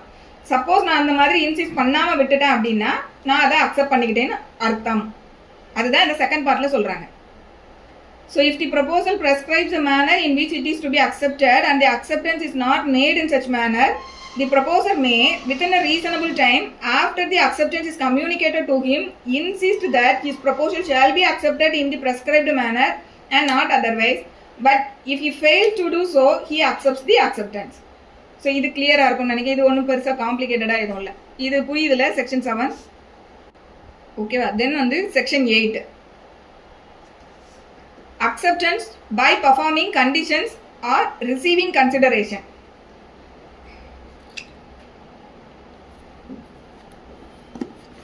சரி, இப்போ இது இந்த செக்ஷன் 8ல வந்து என்ன சொல்றாங்க அப்படின்னா acceptance by performing condition or receiving consideration சொல்றாங்க இல்லையா. அக்செப்டன்ஸ் வந்து இப்போ வந்து இந்த எனக்கு வந்து அக்செப்டன்ஸ் இப்படி தான் இருக்கணும் அப்படின்னு மேலே ஜென்ரலாக சொல்கிறாங்க இல்லையா, அக்செப்டன்ஸ் இந்த மோடில் இருக்கணும் இப்படிலாம் சொல்லியிருந்தாங்கன்னா அப்படி தான் இருக்கணும் அப்படிங்கிறது மேலே சொல்கிறாங்க. ஸோ அதுக்கு எக்ஸப்ஷனாக இங்கே என்ன சொல்கிறாங்கன்னா, சில கண்டிஷன்ஸை பெர்ஃபார்ம் பண்ணுறது மூலமாகவோ இல்லை கன்சிடரேஷனை ரிசீவ் பண்ணுறதன் மூலமாக கூட அக்செப்டன்ஸ் வந்து நடக்கலாம் அப்படின்றது தான் செக்ஷன் 8. ஸோ செக்ஷன் 8ல் என்ன சொல்கிறாங்க அப்படின்னா, performance of the condition of a proposal or the acceptance of any consideration for a reciprocal promise which may be offered within a proposal is an acceptance of the proposal அப்படின்னு சொல்கிறாங்க. So performing condition அப்படிங்கும்போது இப்போ நான் வந்து இதுக்கு வந்து ஒரு illustration சொன்னால் உங்களுக்கு ரொம்ப ஈஸியாக அண்டர்ஸ்டாண்ட் ஆகும். அக்செப்டன்ஸ் பை பெர்ஃபார்மிங் கண்டிஷன் அப்படிங்கிறது மூலமாக கூட என்ன பண்ணலாம், அக்செப்டன்ஸை வந்து பண்ணலாம். நான் வந்து உங்ககிட்ட நீங்கள் சொன்ன ப்ரப்போசலை நான் அக்செப்ட் பண்ணுறேன்னு என்கிட்ட நேரில் வந்து சொல்லலை, எனக்கு லெட்டரில் கம்யூனிகேட் பண்ணலை, மெயில் அனுப்பலை, எதுவுமே அனுப்பலை, ஆனால் கண்டிஷன்ஸை பெர்ஃபார்ம் பண்ணுறேன், அப்படி கூட அக்செப்டன்ஸை பண்ணலாம் அப்படின்றது சொல்கிறாங்க. இப்போ உதாரணத்துக்கு நான் வந்து வீட்டில் வந்து என்னோட பெட் அனிமல் காணாமல் போயிடுச்சு, எனக்கு அதை கண்டுபிடிச்சி கொடுங்க அப்படின்னு நான் வந்து ஒரு ப்ரப்போசல் வந்து நான் வைக்கிறேன். இப்போ இந்த ப்ரப்போசலை வந்து நான் உங்களுக்கு கண்டுபிடிச்சி தரேன்னு என்கிட்ட வந்து யாருமே சொல்லலை. பட் நான் இந்த ப்ரப்போசல் கொடுத்துருக்கதை தெரிஞ்சுக்கிட்டு அந்த பெட் அனிமலை கண்டுபிடிச்சி என்கிட்ட நான் வந்து அதுக்கு ரிவார்டு வந்து அனௌன்ஸ் பண்ணியிருக்கேன். இப்போ இதை தெரிஞ்சுக்கிட்டு ஒருத்தர் வந்து அந்த பெட் அனிமலை எனக்கு கண்டுபிடிச்சி கொடுக்காங்கன்னா, ஸோ இப்போ இந்த இடத்துல he is performing the condition. So அவர் அந்த இடத்துல நான் சொன்ன கண்டிஷனை ஃபுல்ஃபில் எனக்கு அதை கண்டுபிடிச்சி கொண்டு வந்து கொடுத்தீங்கன்னா நான் வந்து ரிவார்டு தருவேன்னு சொல்கிறேன். ஸோ அவங்க அந்த இடத்துல என்ன பண்ணுறாங்கன்னா, என்கிட்ட வந்து நான் கண்டுபிடிச்சி தரலாம் எதுவுமே சொல்லலை, பட் அவர் வந்து பர்ஃபார்மே பண்ணிட்டாரு. ஸோ இப்படியும் வந்து அக்செப்டன்ஸ் நடக்கலாம் அப்படிங்கிறது சப் கிளாஸ் 8. ஸோ இப்படி இப்போ ஒரு கண்டிஷனை பெர்ஃபார்ம் பண்ணுறதன் மூலமாகவும் அக்செப்டன்ஸ் வந்து பண்ண முடியும். இப்போ அடுத்த பார்ட்டில் என்ன சொல்கிறாங்க, ஸோ இது வந்து பெர்ஃபார்மிங் கண்டிஷன் அப்படிங்கிறது. அடுத்து என்ன சொல்றாங்க பாருங்க, ரிசீவிங் கன்சிடரேஷனை ரிசீவ் பண்றதன் மூலமாகவும் அக்செப்ட் பண்ணலாம் அப்படிங்காங்க. அப்போ இப்போ நான் இதுக்கு இன்னொரு இல்லஸ்ட்ரேஷன் சொல்றேன். ரிசீவிங் கன்சிடரேஷனுக்கு இதுவும் யாருமே சொன்ன இல்லஸ்ட்ரேஷன் தான். நான் ஏற்கனவே வந்து நியூஸ் பேப்பர் வந்து சப்ஸ்கிரிப்ஷன் வாங்கி வச்சிருக்கேன், எனக்கு டெய்லி வீட்டுக்கே நியூஸ் பேப்பர் டெலிவர் ஆயிடுது. நான் 1 இயருக்கு சப்ஸ்கிரைப் பண்ணி வச்சிருக்கேன். இப்போ என்னோட சப்ஸ்கிரிப்ஷன் பீரியட் 1 இயர் கம்ப்ளீட் ஆயிடுச்சு. பட் அவங்க திருப்பி எனக்கு வந்து even after completing the subscription period, they are sending the newspaper. I am also receiving the paper. அப்படிங்கும்போது அந்த கன்சிடரேஷனை நான் அக்செப்ட் பண்ணுறேன். இப்போ நான் என்னோட சப்ஸ்கிரிப்ஷனை எக்ஸ்டெண்ட் பண்ணலை, நான் எதுவுமே பண்ணலை, எனக்கு எக்ஸ்டெண்ட் பண்ணுங்கன்னு கேட்கல, எதுவுமே பண்ணலை. சிம்பிளி ஐ எம் ரிசீவிங் தி கன்சிடரேஷனை நான் இன்னும் ரிசீவ் பண்ணிட்டு இருக்கேன். That it self amounts to an acceptance அப்படின்னு செக்ஷன் 8 சொல்லுது. இது புரியுதுல்ல? ஸோ ஒரு ஒரு அக்செப்டன்ஸை பொறுத்த வரைக்கும் எக்ஸ்பிரஸாக வந்து ஒரு வாய்மொழியாகவோ இல்லை ஒரு ரிட்டன் ஒரு ரைட்டிங்லேயோ தான் போயிட்டு அந்த அக்செப்டன்ஸ் இருக்கணுங்கிறது அவசியம் கிடையாதுங்கிறது தான் இதோட ஸ்கோப்பு, செக்ஷன் 8ஓட ஸ்கோப்பு. ஸோ திரும்பி கேட்கலாம் இல்லையா மேடம், நாங்க அடுத்த கான்ட்ராக்ட் நான் போடவே இல்லையா, அதுக்குள்ள எதுக்கு அதை தான் அவங்க தெளிவாக சொல்கிறாங்க. நீங்கள் கான்ட்ராக்டே போடாமல் நீங்கள் கன்சிடரேஷனை ரிசீவ் பண்ணிட்டீங்கனாலே ஆட்டோமேட்டிக்காக இட்ஸ் டீம்ட் அக்செப்டன்ஸ், ஆட்டோமேட்டிக்காக அது அக்செப்டன்ஸ் ஆகிடும். நீங்கள் இந்த ப்ரொவிஷன் மட்டும் இல்லைன்னு வைங்களேன், அவ்வளோ பேரும் என்ஜாய் பண்ணிவிட்டு நான் வந்து கான்ட்ராக்டை எக்ஸ்டெண்டே பண்ணலை, அதனால் எனக்கு லைபிலிட்டி இல்லைன்னு சொல்லிட்டு போயிட்டே இருப்பாங்க. ஸோ அந்த மாதிரி யாரும் எஸ்கேப் ஆகக்கூடாது, என்ரிச்மெண்ட் வந்து யாருக்கும் கொடுக்கக்கூடாதுன்னு தான் அப்படின்றது தான் லாவோட நோக்கமே. ஸோ அன்ஜஸ்ட் என்ரிச்மெண்ட்டுன்னு சொல்லி ஒரு கான்செப்ட் நம்ம கான்ட்ராக்ட் ஆக்டில் வந்து இருக்குது. ஸோ அந்த கான்செப்டுக்கு பின்னாடியே தான் இந்த கான்ட்ராக்ட் ஆக்ட் வந்து நிறைய கவர் ஆகும். யாருமே வந்து அன்ஜஸ்டா ஒரு விஷயத்த வந்து என்ஜாய் பண்ணக்கூடாதுங்கிறது கான்ட்ராக்ட் ஆக்ட்ல ஒரு ஃபண்டமெண்டலான ஒரு விஷயம். ஸோ இப்போ நீங்கள் வந்து இப்போ எனக்கு வந்து பேப்பர் வந்துக்கிட்டே இருக்குது, சப்ஸ்கிரிப்ஷன் முடிஞ்சதுக்கப்புறம் நான் என்ஜாய் பண்ணுறேன், நான் வந்து பட் அந்த இது கான்ட்ராக்டை வந்து ரெனுவல் பண்ணலை, அதனால நான் பே பண்ண மாட்டேன்னு சொன்னீங்கன்னா இட் அமௌண்ட்ஸ் டு அன்ஜஸ்ட் என்ரிச்மெண்ட்ன்றது கீழே போகும். So it will not be permitted. So it is not permitted under law. So அதுதான் வந்து இந்த செக்ஷன் 8ன்றதுல சொல்கிறாங்க. இது புரிஞ்சுதா? Then section 9 என்ன சொல்றாங்க அப்படின்னா, promises express and implied. ஒரு ப்ராமிஸ் வந்து எக்ஸ்பிரஸாகவும் இருக்கலாம், இம்ப்ளைடாகவும் இருக்கலாம். நம்ம வந்து எப்போவுமே ஃபண்டமெண்டலா என்ன அப்படின்னா, கான்ட்ராக்டாக இருக்கட்டும் எதுவாக வேணா இருக்கட்டும் அது எக்ஸ்பிரஸாக தான் இருக்கணுங்கிறது லா எங்கேயுமே மேண்டேட் பண்ணாது. எக்ஸ்பிரஸாகவும் இருக்கலாம், இம்ப்ளைடாகவும் இருக்கலாம், இது ஃபண்டமெண்டல். ஸோ இங்கேயும் அதை தான் சொல்கிறாங்க. Insofar as the proposal or acceptance of any promise is made in words, the promise is said to express. இங்க என்ன சொல்றாங்க, proposal or acceptance of any promise is made in words, the promise is said to be expressed ன்னு சொல்றாங்க. proposal or acceptance வேர்டில் வந்து mat பண்ணப்பட்டிருக்கு அப்படிங்கும்போது அது வந்து எக்ஸ்பிரஸ் ப்ராமிஸ், எக்ஸ்பிரஸ் அக்செப்டன்ஸ் அப்படின்னு ஃபர்ஸ்ட் பார்ட்டில் சொல்கிறாங்க. சரிங்க, இவங்க சிம்பிளாக என்ன சொல்கிறாங்கன்னா மேட் இன் வேர்ட்ஸ்ன்னு தான் சொல்கிறாங்க. அப்போ வேர்ட்ஸுங்கும் போது it may be either oral R writing, எப்படி வேணா இருக்கலாம். வேர்ட்ஸ் வந்து வாயால் சொல்லியிருக்கலாம், இல்லை ரைட்டிங்கில் இருக்கலாம். ஸோ அப்போ ஓரலாக இருந்தாலும் சரி, ரைட்டிங்கில் இருந்தாலும் சரி, அது வந்து என்னது எக்ஸ்பிரஸ் ப்ராமிஸ், எக்ஸ்பிரஸ் அக்செப்டன்ஸ்ன்றது கீழே வந்துடும். இதுதான் வந்து ஃபர்ஸ்ட் பார்ட் வந்து நமக்கு சொல்கிறாங்க. செகண்ட் பார்ட்ல insofar as such proposal or acceptance is made otherwise than in words, the promise is said to be implied. So இந்த மாதிரி வேர்ட்ஸ்ல இல்லாம வேற மாதிரி இருந்தது, அதர் தேன் வேர்ட்ஸ் இருந்தது அப்படின்னா அந்த ப்ராமிஸ் வந்து என்ன சொல்றாங்கன்னா இம்ப்ளைட் அப்படின்னு சொல்றாங்க. வேற மாதிரினா அதுக்கு எப்படி சொல்லுவாங்கன்னா by seeing the contact and circumstances சொல்லுவாங்க. அந்த அவங்களுக்கு இருக்க அவங்க அந்த ரெண்டு கன்சர்ன் பார்ட்டிஸ்க்கு நடுவில் இருக்கக்கூடிய அவங்களோட கான்டாக்ட் அண்ட் சர்க்கம்ஸ்டான்சஸை வச்சு கோர்ட் வந்து இதை முடிவு பண்ணணும். அவங்களுக்குள்ள எக்ஸ்பிரஸாக வேர்ட்ஸில் வந்து பை மவுத்தோ இல்லை ரைட்டிங்லேயோ எதுவுமே இல்லை. பட் அவங்க ரெண்டு பேரோட நடத்தைகள், அவங்க ரெண்டு பேரை சுற்றி நடந்த சூழ்நிலைகள், இதை வச்சு கோர்ட் வந்து ஒரு முடிவுக்கு வரக்கூடிய நேச்சரில் இருக்கக்கூடியதெல்லாம் இம்ப்ளைடு அப்படின்னு சொல்கிறாங்க. வேற ஒன்றுமே கிடையாது. சரியா? ஸோ இது வந்து செக்ஷன் 9.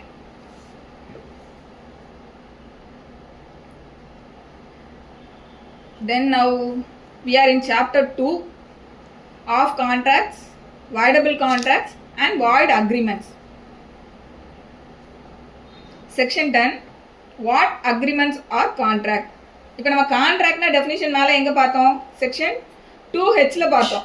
வாட் இஸ் கான்ட்ராக்ட்ன்றதுனால அக்ரிமெண்ட் என்ஃபோர்ஸபிள் பை லா தான் கான்ட்ராக்ட்னு பார்த்தோம் இல்லையா? இப்போ எந்த அக்ரிமெண்ட்லாம் கான்ட்ராக்ட் அப்படின்னா இங்கே தான் வந்து டீட்டெயிலாக சொல்கிறாங்க. ஸோ ஒரு அக்ரிமெண்ட்ல என்னெல்லாம் இருந்ததுன்னா அது கான்ட்ராக்டாக மாறுது அப்படின்னா all agreements are contract if they are made by free consent of parties competent to contract for a lawful consideration and with a lawful object and not hereby expressly declared to be void. So இத்தனை இன்கிரீடியண்ட்டும் ஒரு அக்ரிமெண்ட்ல இருந்ததுனா தான் அது வந்து என்னவா மாறும்? கான்ட்ராக்ட்ன்றதுக்கு கீழே முதல்ல மாறும். ஸோ ஒரு அக்ரிமெண்ட்ல என்னெல்லாம் இருக்கணும் அப்படின்னா ஃப்ரீ கன்சென்ட்டோட அந்த அக்ரிமெண்ட் வந்து பார்ட்டிஸ்ன்னு சொல்லும்போது ப்ரிவிட்டி ஆஃப் கான்ட்ராக்ட் நம்ம சொல்லியிருக்கோம். அதாவது அந்த ரெண்டு நபர் தொடர்புடைய ரெண்டு நபர்களுக்கு நடுவில் இருக்கக்கூடிய அந்த ரிலேஷன்ஷிப்பை நம்ம ப்ரிவிட்டி ஆஃப் கான்ட்ராக்ட்னு சொல்லுவோம். ஸோ இந்த ரெண்டு நபர்களுக்கு நடுவில் இருக்கக்கூடிய இந்த அக்ரிமெண்ட் வந்து ஃப்ரீ கன்சென்ட்ல ஏற்படுத்தப்பட்டிருக்கணும் முதல்ல. அடுத்து இந்த இரு நபர்களுமே காம்பிட்டன்ட் டு கான்ட்ராக்டா இருக்கணும். காம்பிட்டன்ட் டு கான்ட்ராக்ட்னா என்னது? மைனரா இருக்கக்கூடாது, இன்சைன் பர்சனா இருக்கக்கூடாது. சில கான்விக்ஸ் வந்து ஜெயில இருக்கும்போது வந்து கான்ட்ராக்ட்ல என்டர் ஆக முடியாது. ஏலியன் கண்ட்ரியோட நம்ம கான்ட்ராக்ட்ல என்டர் ஆக முடியாது. ஸோ இப்படி நிறைய இருக்கு. ட்ரங்கன் பர்சன் வந்து ஃபுல்லி ட்ரங்கடா இருக்கும்போது அவங்க கூட கான்ட்ராக்ட்ல என்டர் ஆக முடியாது. இன்சால்வென்ட் பர்சனோட நம்ம கான்ட்ராக்ட்ல என்டர் ஆக முடியாது. ஸோ இப்படி போயிட்டே இருக்குது. ஸோ அப்போ இந்த மாதிரிலாம் இல்லாம காம்பிட்டன்ட் பர்சனா இருக்கணும் ரெண்டு தரப்பும். ஸோ இது அடுத்து ஃபார் அ லாஃபுல் கன்சிடரேஷன் அப்படின்னு சொல்றாங்க. Lawful consideration with a lawful object. So lawful consideration lawful ஆப்ஜெக்ட்ன்றது என்னன்னா நம்ம முதல்ல பார்த்த மாதிரி கான்ட்ராக்டோட ஆப்ஜெக்ட் வந்து கொலை பண்றதுக்கு அந்த மாதிரி இருக்கு. இல்ல கன்சிடரேஷன் வந்து நான் வந்து உனக்கு தர வேண்டிய, நான் வந்து ஒரு புக்கு தரேன், நீ அது எனக்கு பதிலாக வந்து கஞ்சா கொடு. கன்சிடரேஷன் வந்து நான் புக்கு தரேன், நீங்க வந்து எனக்கு கஞ்சா அதுக்கு பதிலாக கொடுங்க.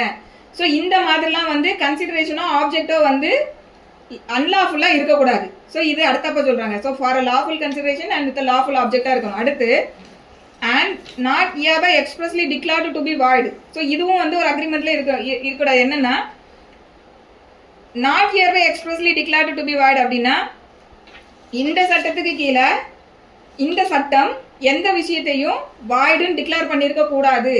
ஸோ இப்படிலாம் இருந்தாதான் அந்த அக்ரிமெண்ட் வந்து கான்ட்ராக்ட் ஆகும். ஸோ இந்த not expressly hereby declared to be voidன்னு சொல்றாங்க இல்லையா? ஸோ அதை வந்து எதெல்லாம் வந்து வாய்டுன்னு இந்த சட்டத்தில் டிக்ளேர் பண்ணியிருக்காங்க அப்படின்னா செக்ஷன் 24 to 30 வரைக்கும் உள்ளதை வந்து டிக்ளேர் பண்ணியிருப்பாங்க. இதெல்லாம் வாய்டு அப்படின்னு சொல்லிட்டு கீழே சொல்லிட்டே வருவாங்க. செக்ஷன் 24 to 30 அப்புறம் 56 and 65லலாம் சொல்லியிருப்பாங்க. சப்ஜெக்ட் டு கரெக்ஷன் பார்த்துக்கோங்க. ஆனால் 24 to 30 இருக்கு, 56ம் கன்ஃபார்ம். ஸோ இதெல்லாம் இருந்ததுனா தான் அதுக்கு பேர் என்னது?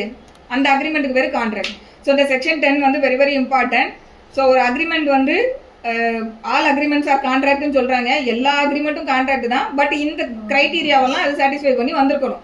So all agreements are contract if they are made by free consent of parties competent to contract for a lawful consideration with a lawful object and are not hereby expressly declared to be void. So நம்ம அன்னைக்கு negotiable instrument act படிக்கும்போது வந்து ஒரு orphan ஒரு அனாத ஆசிரமத்துக்கு வந்து நம்ம ஒரு செக் எழுதி கொடுப்போம் அப்படிங்கும்போது அது வராதுன்னு போனோம் இல்லையா. அப்ப ஏன்னா அங்க கன்சிடரேஷனே இல்லை. ஸோ ஈவன் அன்லாஃபுல் கன்சிடரேஷன் கூட கிடையாது, கன்சிடரேஷனே இல்லைனாலுமே அது வராது. அது பின்னாடி இன்னொரு செக்ஷன்ல வருது. அக்ரிமெண்ட் வித்தவுட் கன்சிடரேஷன் வந்து வாய்டுன்னு பின்னாடி செக்ஷன் 25ல வருது. ஸோ இப்போ நம்ம எந்த ஆக்டை படித்தாலும் கான்ட்ராக்ட் ஆக்டோட பொறுத்துக்கிட்டே வந்தோம்னா தான் நமக்கு புரியும். ஸோ அப்போ இந்த அக்ரிமெண்ட்னா இந்த இன்கிரீடியன்ட்லாம் வந்து ஃபுல்ஃபில் ஆனால் தான் கான்ட்ராக்ட் ஆகுது. தென் அடுத்து என்ன சொல்கிறாங்கன்னா, nothing herein contained shall affect any law in force in India and not hereby expressly repealed by which any contract is recorded to be made in writing or in the presence of witness or any law relating to the registration of documents. இந்த சட்டத்துல இருக்கிறது எதை பாதிக்காது அப்படின்னு ஒரு saving மாதிரி சொல்றாங்க. எதை பாதிக்காது அப்படின்னு சொல்றாங்கன்னா, nothing herein contained shall affect any law in force in India and not hereby expressly repealed. So நம்ம நாட்டில் வந்து நடைமுறையில் இருக்கக்கூடிய எந்த சட்டத்தையும் இது பாதிக்காது. அதுக்கப்புறமா எக்ஸ்பிரஸா ரிப்பீல் ஆகாத எந்த சட்டத்தையும். அதுக்கப்புறம் any contract is recorded to be made in writing or in the presence of witness or any law relating to the registration of document. நம்ம ஃபர்ஸ்ட் கிளாஸ் கான்ட்ராக்ட் பார்க்கும்போது கிளாசிபிகேஷன் ஆஃப் கான்ட்ராக்ட்னு சொல்லி ஒரு சாப்டர் பார்த்தோம் இல்லையா, அதுக்கு தொடர்பு பட்டது தான் இந்த ப்ரொவிஷன். ஸோ கிளாசிபிகேஷன் ஆஃப் கான்ட்ராக்ட்ல என்னெல்லாம் பார்த்தோம்? Executed contract, executory contract, unilateral. இந்த அந்த கிளாசிபிகேஷன் ஃபர்ஸ்ட் கிளாசிபிகேஷன்ல ஒரு 5 டைப் சொல்லிப்பேன். அதாவது classification on the basis of enforceability or validity அப்படின்னு சொல்லி ஒரு டைப் ஆஃப் கிளாசிபிகேஷன் கான்ட்ராக்ட்ல it is one type of classification on the basis of enforceability or validity. அதுல வந்து என்ன சொல்லியிருப்பாங்க அப்படின்னா, அன்என்ஃபோர்சபிள் கான்ட்ராக்ட் அப்படின்னு ஒன்று சொல்லியிருப்பாங்க. ஸோ இந்த அன்என்ஃபோர்சபிள் கான்ட்ராக்ட்னா என்னன்னா, அது வந்து ஃப்ரீ கன்சர்ட்டோட அந்த கான்ட்ராக்ட் என்டர் ஆயிருப்பாங்க, அக்ரிமெண்ட்ல என்டர் ஆயிருப்பாங்க, 2 பேரும் காம்பிடண்டா இருந்திருப்பாங்க, லாஃபுல் கன்சிடரேஷன் இருந்திருக்கும், லாஃபுல் ஆப்ஜெக்ட் இருந்திருக்கும், இந்த சட்டத்தால அது வாய்டுன்னு டிக்ளேர் பண்ணப்பட்டிருக்காது, இது எல்லாமே சாட்டிஸ்ஃபை ஆயிருந்திருக்கும். அப்படி இருந்தாலும் அதை என்ஃபோர்ஸ் பண்ண முடியாது. ஏன் அப்படின்னா, இந்த ப்ரொவிஷனுக்கு கீழே நத்திங் இன் திஸ் கண்டெய்ன் சொல்றாங்க இல்லையா. ஸோ இங்க தான் அதுக்கு பதில் சொல்றாங்க. ஏன் அப்படின்னா, சில சட்டங்கள் என்ன சொல்லுது அப்படின்னா, சில அக்ரிமெண்ட்ஸ் வந்து கண்டிப்பா ரைட்டிங்ல தான் இருக்கணும் அப்படிங்குது. இப்போ நம்ம செக்ஷன் 9ல என்ன பார்த்தோம், ஓரலா கூட இருக்கலாம்னு பார்த்தோம் இல்லையா. ஸோ அதுக்கு இங்க பார் வருது. சில சட்டங்கள் சில கான்ட்ராக்ட்ஸை வந்து ரைட்டிங்ல தான் இருக்கணும்னு சில சட்டம் சொல்லுது அப்படின்னா அதை இந்த சட்டம் பாதிக்காது. அப்ப அந்த இடத்துல போயிட்டு கான்ட்ராக்ட் ஆக்ட் ஓரல் ப்ராமிஸை வந்து பெர்மிட் பண்ணுது, அதனால நான் ஓரலா பண்ணுனதை நீங்க பெர்மிட் பண்ணுங்கன்னு சொல்ல முடியாது. ஏன்னா because one another law mandate it should be in writing அப்படின்னு. ஸோ அப்போ அது அடுத்தப்ப recorded to be made in writing. Then அடுத்த பார்ட் பாருங்க, or in the presence of witness. So witness கண்டிப்பா கையெழுத்து போட்டுக்கணும்னு ஏதாவது ஒரு லா மேண்டேட் பண்ணுதுன்னா அந்த இடத்த இது இந்த சட்டம் பாதிக்காது. இப்போ உதாரணத்துக்கு விட்னஸ் எங்கெல்லாம் வந்து கண்டிப்பா அட்டஸ்டேஷன் இருக்கணும்னா, வில்லு, கிஃப்ட், மார்ட்கேஜ், இந்த 3 டாக்குமெண்ட்டுமே கண்டிப்பா அட்டஸ்டேஷன் இருக்கணும். மற்ற டாக்குமெண்ட்டுக்குலாம் attestation need not necessary. But இந்த 3 டாக்குமெண்ட்டுமே அட்டஸ்டேஷன்றது mandatory, will, gift, mortgage. So அப்போ வில், கிஃப்ட், மார்க்கேஜ் பொறுத்த வரைக்கும் it should be attested by 2 or more witness சொல்லியிருப்பாங்க. அப்போ அந்த இடத்துல அந்த அட்டஸ்டேஷன் இல்லை. ஆனால் மற்ற இந்த செக்ஷன் 10ல சொல்லிட்டு எல்லா இன்கிரீடியன்ட்டும் கம்ப்ளை ஆகுது. ஸோ இது வந்து கான்ட்ராக்ட் நம்ம சொல்ல முடியுமானா அப்போ அதையும் என்ஃபோர்ஸ் பண்ண முடியாது. அடுத்து or any law relating to the registration of document. நமக்கு ரெஜிஸ்ட்ரேஷன் ஆக்ட்ல எந்தெந்த டாக்குமெண்ட் எல்லாம் ரெஜிஸ்டர் பண்ணணும்ன்றது சொல்லியிருக்காங்க. அதே போல டிபி ஆக்ட்ல வந்து பிலோ 100 ரூபீஸ்க்கு ஒர்த்துள்ள ப்ராப்பர்ட்டியை பொறுத்த வரைக்கும் நம்ம வந்து ரெஜிஸ்டர் பண்ணணும்னு அவசியம் இல்லை. நியர் டெலிவரி ஆஃப் பொசிஷன் கூட நம்ம கொடுக்கலாம். பட் 100 and above போகும்போது அந்த இம்மூவபிள் ப்ராப்பர்ட்டி எல்லாத்தையுமே ரெஜிஸ்டர் பண்ணணும் டிபி ஆக்ட்ல சொல்லியிருப்பாங்க. இந்த மாதிரி ஒரு இதையும் எதெல்லாம் ரெஜிஸ்டர் பண்ணணும்னு ஒவ்வொரு ஆக்டும் சொல்லுது. அப்போ அந்த சட்டத்துக்கு கீழே வந்து ரெஜிஸ்டர்டு டாக்குமெண்ட்டாக தான் இருக்கணும்னு சொல்ல இடத்துல கண்டிப்பாக ரெஜிஸ்டராக தான் இருக்கணும். அதெல்லாம் இந்த ப்ரொவிஷன் பாதிக்காதுன்றதான் இதில் சொல்கிறாங்க. ஸோ அப்போ மேலே சொல்லியிருக்க இன்கிரீடியன்ட் மட்டும் ஃபுல்ஃபில் ஆனால் பத்தாது.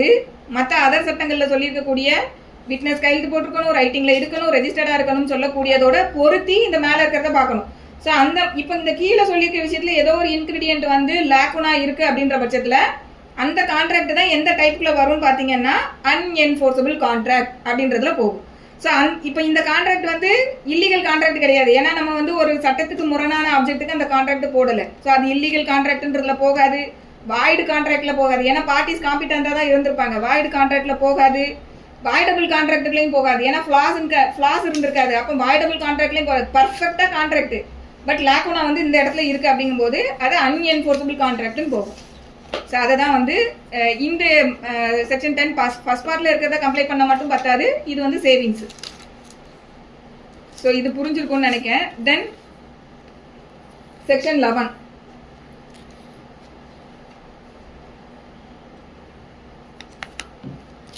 இப்போ நம்ம இனிமேல் கீழே பார்க்கக்கூடியது வந்து ஒவ்வொன்றா அந்த மேலே செக்ஷன் 10ல இருக்கக்கூடியதான் ஃப்ரீ கன்சென்ட்னா என்ன, காம்பிட்டன்ட் டு கான்ட்ராக்ட்னா என்னங்கிறது, லாஃபுல் ஆப்ஜெக்ட்னா என்ன, லாஃபுல் கன்சிடரேஷன்னா என்ன, declared to be expressly declare to be வாய்டுனா என்னங்கிறது நீ சப்சிக்வெண்ட் ப்ரொவிஷன்ஸ்ல ஃபுல்லாக நம்ம இதை தான் டீல் பண்ண போகிறோம். ஸோ ஃபர்ஸ்ட் செக்ஷன் 11ல who are competent to contract. ஏன்னா ஃபர்ஸ்ட் பார்ட் வந்து ஃப்ரீ கன்சென்ட்ன்றாங்க, அதுக்கப்புறம் காம்பிட்டன்ட் டு கான்ட்ராக்ட் சொல்றாங்க இல்லையா. இப்போ ஃபர்ஸ்ட் செக்ஷன் 11ல வந்து காம்பிட்டன்சி பற்றி பேசுறாங்க. Who are competent to contract யாரெல்லாம்? எனக்கு 10ல தான் மேம் கிளாரிட்டி வந்து அது வரைக்கும் ஓவரா சொன்னா எப்படி அக்செப்ட் பண்ணுவாங்க அப்படியே ஒரு மாதிரியா இருந்தது. உங்களோட எல்லா டவுட்டுக்கும் இங்க பதில் வந்துரும் மேடம், நீங்க கவலையப்படாதீங்க. சட்டத்துல எங்கேயுமே வந்து நமக்கு டவுட்டே இல்லாத அளவுக்கு எல்லா இடத்தையும் ஃபில் பண்ணிருப்பாங்க. நீங்க வந்து சப்சிக்வெண்டா எல்லாத்தையும் படிச்சுட்டோம்னா ஒரு இடத்துல கூட டவுட்டே வராது மேம்.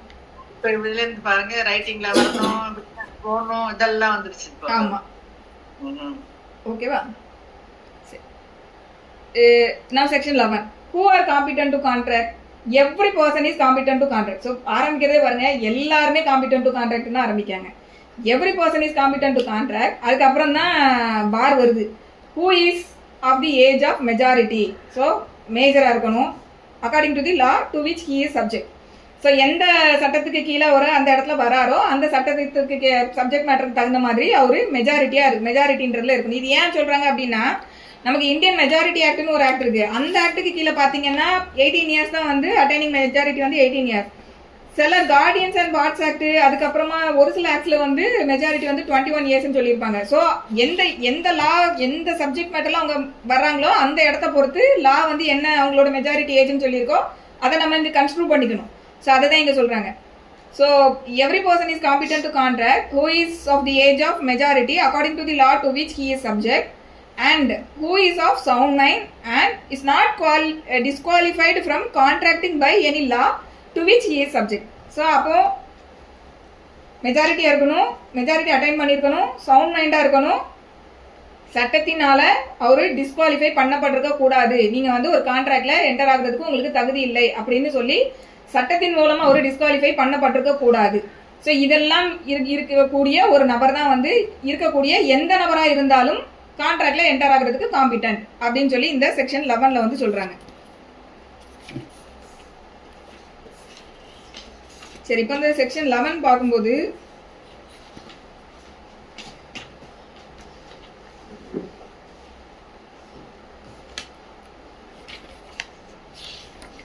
மேஜரா நம்ம இதுல யாரை பத்தி பார்த்து தெரிஞ்சுக்கணும் அப்படின்னா, minor and unsound mind. Unsound mind வந்து ஸ்பெசிஃபிக்காவே செக்ஷன் 12ல டீல் பண்றாங்க இல்லையா. ஸோ மைனர் வந்து ஏன்னா மெஜாரிட்டி அட்டைன் பண்ணிருக்கணும்னு சொல்றாங்க. இப்போ இந்த மைனரோட கெப்பாசிட்டியை பொறுத்த வரைக்கும் அவங்கள லா வந்து எப்படி டீல் பண்ணுது அப்படின்னு பார்த்தோம்னா,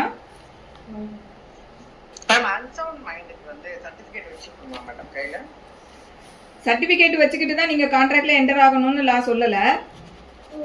அன்சவுண்ட் மைண்டை பொறுத்த வரைக்கும் நம்ம கிளாசிஃபை பண்ணலாம் மேம். அதாவது எப்படின்னா, எப்பவுமே அவங்க வந்து அன்சவுண்ட் மைண்டா தான் இருப்பாங்கன்னா they are not competent to enter into a contract. அவங்க எப்பவுமே அன்சவுண்ட் மைண்ட் தான். அதாவது பிறவிலேயே வந்து அவங்க வந்து ஒரு இதாக தான் இருக்காங்க. அவங்க மைண்ட் ஃப்ரம் தி பிகினிங் அவங்க வந்து எப்பவுமே வந்து ஒரு நல்ல சவுண்ட் மைண்டுக்கு வந்ததே இல்லை. ஸோ அந்த மாதிரி இருக்கக்கூடிய பீப்புளை பொறுத்த வரைக்கும் அவங்க எப்பவுமே கான்ட்ராக்ட்ல என்டர் ஆக முடியாது. ஸோ எப்பவுமே வந்துட்டு அவங்களுக்கு வந்து அவங்க வந்து இது வரைக்கும் ஒரு சவுண்ட் மைண்டுக்கே வந்ததில்லைன்ற மாதிரியான இருக்கக்கூடிய நேச்சர்ல இருக்கக்கூடியவங்க கான்ட்ராக்ட்ல என்டரே ஆக முடியாது. இன்னொரு டைப் என்ன அப்படின்னு பார்த்தோம்னா, லூசிட் இன்டர்வல்னு சொல்லுவாங்க. சில நேரம் சவுண்ட் மைண்ட்ல இருப்பாங்க, சில நேரம் அவங்க வந்து சவுண்ட் மைண்ட்ல இருக்க மாட்டாங்க. ஸோ இந்த மாதிரியான பீப்புள் இருப்பாங்க. ஸோ இந்த பீப்புளை பொறுத்த வரைக்கும் அவங்க சவுண்ட் மைண்ட்ல இருக்கும்போது they are eligible to enter into a contract. அந்த லூசிட் இன்டர்வல்ன்றது அதுதான் பார்ப்பாங்க. ஸோ அவங்க சவுண்ட் மைண்ட்ல இல்லாத டைம்ல அவங்க என்டர் ஆக முடியாது. சரி, இதை எப்படி டிசைட் பண்ணுவாங்க அப்படின்னா, மறுபடியும் நம்ம எவிடன்ஸ் ஆக்டுக்கு போகணும். யாருக்கு இந்த பேர்டன் இருக்கு அப்படின்னு பார்க்கணும்னா, இந்த பேர்டன் யாரோட ஷோல்டர்ல இருக்கும்னா, யார் இந்த டிஃபென்ஸை ரேஸ் பண்றாங்களோ அவங்க தான் அதை ப்ரூவ் பண்ணணும். இப்போ உதாரணத்துக்கு நான் வந்து இந்த கான்ட்ராக்ட்ல என்டர் ஆகும்போது நான் வந்து சவுண்ட் நாலேஜ்ல இல்லை அப்படின்னு ஒரு பார்ட்டி கோர்ட்ல வந்து அந்த டிஃபென்ஸ் எடுக்கிறாரு. So at the time of entering into a contract I am unsound mind, so I am not a eligible person to enter into a கான்ட்ராக்ட்ன்ற டிஃபென்ஸ் இஃப் ஹி ரைஸ்டு அப்படிங்கும்போது it should be proved by him only. Opposite பார்ட்டிக்கு அந்த பேர்டனே கிடையாது, இவர் தான் அதை வந்து prove பண்ணணும். ஸோ அப்போ ப்ரூவிங்னு வரும்போது த்ரூ ஓரல் எவிடன்ஸ் ப்ரூவ் பண்ணலாம், இல்லை டாக்குமெண்ட்ரி எவிடன்ஸ் ப்ரூவ் பண்ணலாம். அப்போ அந்த இடத்துல டாக்டர் சர்டிஃபிகேட் இருந்ததுன்னா he can easily prove. So இந்த டாக்குமெண்ட்டு எவிடன்ஸுன்றது எப்போ வரும்னா, எப்போ டிஸ்பியூட்டுன்னு ஒன்று அரைஸ் ஆகி கோர்ட்டுக்கு வராங்களோ அப்போ தான். ஸோ ப்ரூவ் பண்ண வேண்டிய பேர்டன் அந்த இந்த டிஃபென்ஸை ரைஸ் பண்ணுற பர்சனுக்கு இருக்குது.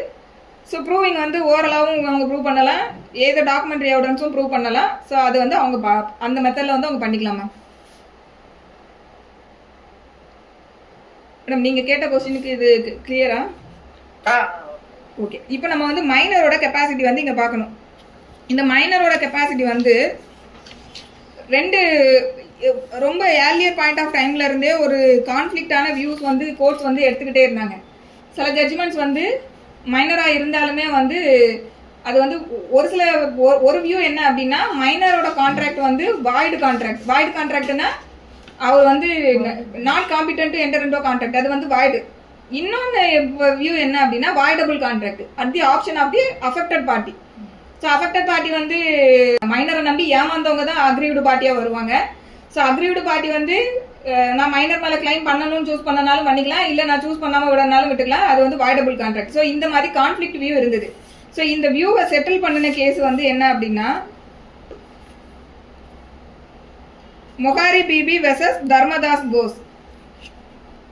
மொகாரி பிபி வெர்சஸ் தர்மதாஸ் கோஸ்.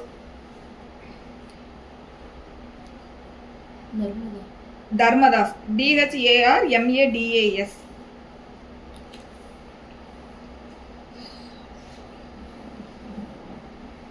ஸோ இந்த கேஸோட ஃபேக்ட்ஸ் என்ன அப்படின்னா, மைனர் ஒருத்தர் இருப்பார். அவர் என்ன பண்ணுவார்னா, தன்னோட ஏஜை வந்து அதிகமாக காமிச்சு ஒரு 20,000 ரூபாய்க்கு வந்து அடமான பத்திரம் ஒன்று எழுதி கொடுத்துட்டு பணத்தை வாங்கிட்டு போயிடுவார். ஸோ அவர் வந்து அந்த மார்க்கேஜ் டீட் எழுதும்போது ஹி இஸ் மைனர். ஸோ ஒரு அடமான பத்திரம் எழுதி கொடுத்துட்டு செக்யூரிட்டியாக அடமானம் கொடுத்துட்டு ஒரு 20,000 ரூபா வாங்கிட்டு போகிறார். 20,000 ரூபாய்க்கு போடுவார், பட் அவர் வாங்கிட்டு போகிறது எவ்வளோன்னா 8,000 ரூபா வாங்கிட்டு போவார். பட் அந்த அடமான பத்திரம் வந்து 20,000 ரூபாய்க்கு, பட் அவர் 8,000 ரூபா வாங்கிட்டு வந்து 8,000 ருபீஸ் வாங்கிட்டு போயிட்டார். இப்போ இவர் வந்து மைனரா, இவரோட ஸ்டேட்டஸ் என்ன அப்படிங்கிறது தான் வந்து இந்த கேஸில் வந்து இப்போ டிஸ்பியூட் ஆகுது. அப்போ இதில் வந்து என்ன டிசைட் பண்ணுறாங்க அப்படின்னா, மைனரோட கான்ட்ராக்டை பொறுத்த வரைக்கும் வாய்டு கான்ட்ராக்ட்னா நம்ம 2 டைப் பார்த்தோம் இல்லையா, பிகம் வாய்டு ஆப் இனிஷியோன்னு சொல்லிட்டு. ஸோ இந்த ஜட்ஜ்மெண்ட்ல செட்டில் பண்ணுறாங்க. என்ன பண்ணுறாங்கன்னா, மைனரோட கான்ட்ராக்ட் வந்து வாய்டு ஆப் இனிஷியோ அப்படிங்கிறது இதை இந்த கேஸில் தான் வந்து டிசைட் பண்ணுறாங்க. ஏன்னா இதுல டிஃபென்ஸ் எடுக்கக்கூடிய அந்த அடல்ட் பர்சன் இருக்காரு இல்லையா, அவர் வந்து என்ன டிஃபென்ஸ் எடுப்பாருன்னா, மைனரோட கான்ட்ராக்ட் வந்து வாய்டபிள் கான்ட்ராக்ட், ஸோ ஆப்ஷன் வந்து இருக்கு, ஸோ வாய்டு கான்ட்ராக்ட் கிடையாதுன்ற டிஃபென்ஸ் எடுப்பாங்க. But that was rejected by the court. இன்னொன்று அவர் என்ன டிஃபெண்ட் பண்ணுவார் அப்படின்னா, எதுக்காக அந்த வாய்டபிள் கான்ட்ராக்ட்ன்றது எடுக்கிறாங்க அப்படின்ற பட்சத்தில் செக்ஷன் 65 ஆஃப் கான்ட்ராக்டை நம்ம பார்க்க போகிறோம். அங்கே என்ன சொல்லியிருப்பாங்க அப்படின்னா, ஒரு கான்ட்ராக்ட்ல என்டர் ஆனதுக்கு அப்புறமா நம்ம முதல்ல ஒரு கான்செப்ட் பார்த்தோம் இல்லையா, அன்ஜஸ்ட் என்ரிச்மெண்ட்னு சொல்லிட்டு. இப்போ இந்த மைனரை பொறுத்த வரைக்கும் அவன் மைனர் சொல்லி ஏமாத்தி அன்ஜஸ்டா வந்து ஒரு பெனிஃபிட்டை என்ஜாய் பண்ணிட்டான். ஸோ அன்ஜஸ்ட் என்ரிச்மெண்ட் வந்து மைனருக்கு போயிருக்கு. ஸோ அந்த அன்ஜஸ்ட் என்ரிச்மெண்ட்டை வந்து நம்ம செக்ஷன் 65க்கு கீழே வந்து ரெக்கவர் பண்ண முடியும். அதை தான் வந்து 65ல சொல்லியிருப்பாங்க. அது நம்ம டீட்டெயிலாக பார்ப்போம். ஸோ அந்த டிஃபென்ஸை தான் வந்து இந்த அடல்ட் பர்சன் வந்து எடுத்து வைக்காரு. ஸோ இது வந்து வாய்டபிள் கான்ட்ராக்ட். ஸோ நான் வந்து அவர் அன்ஜஸ்டாக என்ஜாய் பண்ணின ப்ராஃபிட்டை வந்து எனக்கு வாங்குறதுக்கு எனக்கு ரைட்ஸ் இருக்குது, ஸோ எனக்கு வந்து திருப்பி கொடுக்க சொல்லுங்கன்ற மாதிரி எடுப்பாங்க. பட் எல்லாத்தையுமே கோர்ட்டு ரிஜெக்ட் பண்ணிடுவாங்க. பண்ணிட்டு மைனரோட என்டர் ஆகக்கூடிய கான்ட்ராக்ட் வந்து வாய்ட் ஆப் இனிஷியோ அப்படிங்கிறத வந்து செட்டில் பண்ணிடுவாங்க. அதுக்கப்புறமா சரி மைனரே விருப்பப்பட்டா ரெக்டிஃபை பண்ணிக்கலாமா அந்த கொஸ்டின் வரும் இல்லையா, அதுவும் பண்ண முடியாதுன்ட்டாங்க. ஏன் சொல்றாங்கன்னா, அதான் முதல்ல சொல்றாங்க இல்லையா, வாய்ட் ஆப் இனிஷியோ பிறக்கும் போதே அது செத்து பிறந்த ஒரு கான்ட்ராக்ட், அதுக்கு உயிரை நீங்க கொடுக்க முடியாது. ஸோ மைனரே நினைச்சா கூட அவரு அந்த கான்ட்ராக்டை ரெக்டிஃபை பண்ண முடியாது அப்படிங்கறதே இந்த ஜட்ஜ்மெண்ட்ல தான் சொல்றாங்க. So there was no question of avoiding the contract or rectifying it அப்படிங்கிறது இதுல சொல்றாங்க. ஸோ இதை அவாய்ட் பண்ணிக்கிறேன், மைனர் வந்து நான் நினச்சி அவாய்ட் பண்ணிக்கலாம் இல்லை ரெக்டிஃபை பண்ணிக்கலாம். ஸோ அந்த அவென்யூவே கிடையாது. ஸோ வாய்ட் அப் இனிஷியோ அப்படின்றது இதில் சொல்கிறாங்க.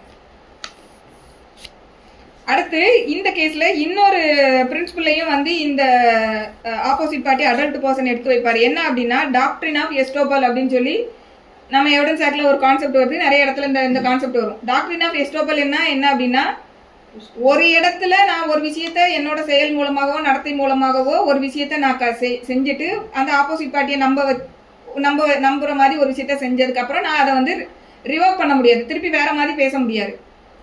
இப்போ உதாரணத்துக்கு ஒரு இல்லஸ்ட்ரேஷன் சொல்கிறேன். ஒரு டெனண்ட் வந்து ஒரு பர்சனை நீங்கள் தான் ஓனர் அப்படின்னு சொல்லி அக்செப்ட் பண்ணிட்டு ஒரு ரெண்டல் அக்ரிமெண்ட் வந்து என்டர் ஆகுறாரு. இதுக்கு அப்புறமா இப்போ இந்த ஓனர்னு சொல்லக்கூடிய பர்சன் வந்து ரெண்ட் கோர்ட்டில் வந்து இவர் என்னோட டெனண்ட், இவர் எனக்கு வந்து பணத்துமே வாடகை செலுத்தலை, இல்லை ப்ராப்பர்ட்டியை டேமேஜ் பண்ணுறாரு, ஏதோ ஒரு கிரவுண்டில் வந்து எவிக்ஷன் பெட்டிஷன் ஃபைல் பண்ணுறாங்க. இப்போ இந்த இடத்துல இந்த டெனண்ட் வந்து ஒரு டிஃபென்ஸ் எடுக்க முடியுமா? அதாவது அவர் முதல்ல ஓனரே கிடையாதுங்க அப்படின்னு ஒரு டிஃபென்ஸ் எடுக்க முடியுமானா எடுக்க முடியாது. ஏன்னா இதுக்கு பேர் தான் இந்த கான்செப்ட் பேர் தான் எஸ்டோபல். நீங்கள் ஏற்கனவே முன்னாடியே ஒரு ஓனர்னு அட்மிட் பண்ணிட்டு தானே உள்ளே போயிருக்கீங்க. ஸோ அப்போ நீங்கள் உங்களோட செயல்பாடு மூலம் ஏற்கனவே ஒரு விஷயத்தை அக்செப்ட் பண்ணிட்டீங்க, யூ கேனாட் ரிவோக் அப்படின்றது இந்த எஸ்டோபல் பிரின்சிபலோட கான்செப்ட். ஸோ இந்த எஸ்டோபல் பிரின்சிபலையும் இந்த கேஸில் வந்து இந்த ஆப்போசிட் பார்ட்டி வந்து எடுக்கிறாரு. அவர் ஏற்கனவே என்ன வந்து மேஜர்ன்ற மாதிரி அவர் ப்ரொஜெக்ட் பண்ணிக்கிட்டு தான் இந்த கான்ட்ராக்ட்லேயே என்டர் ஆனாரு. ஸோ அப்படி ஒருத்தர் வந்து தன்னை மேஜர்னு சொல்லி ப்ரப்போஸ் பண்ணி இந்த கான்ட்ராக்ட்ல என்டர் ஆனதுக்கப்புறம் இப்போ அவர் வந்து அதை வந்து திருப்பி நான் இல்லை மைனர்னு ஒரு ஸ்டாண்ட் எடுக்கிறது வந்து அகெயின்ஸ்ட் தி பிரின்சிபல் ஆஃப் எஸ்டோபல் அப்படின்ற டிஃபென்ஸும் எடுப்பாங்க. பட் அதையும் கோர்ட் வந்து ரிஜெக்ட் பண்ணிடுவாங்க. ஸோ இதுதான் இந்த மொகாரி பிபி வர்சஸ் தர்மதாஸ் போஸ் இந்த கேஸோட இது. ஸோ இது அடுத்து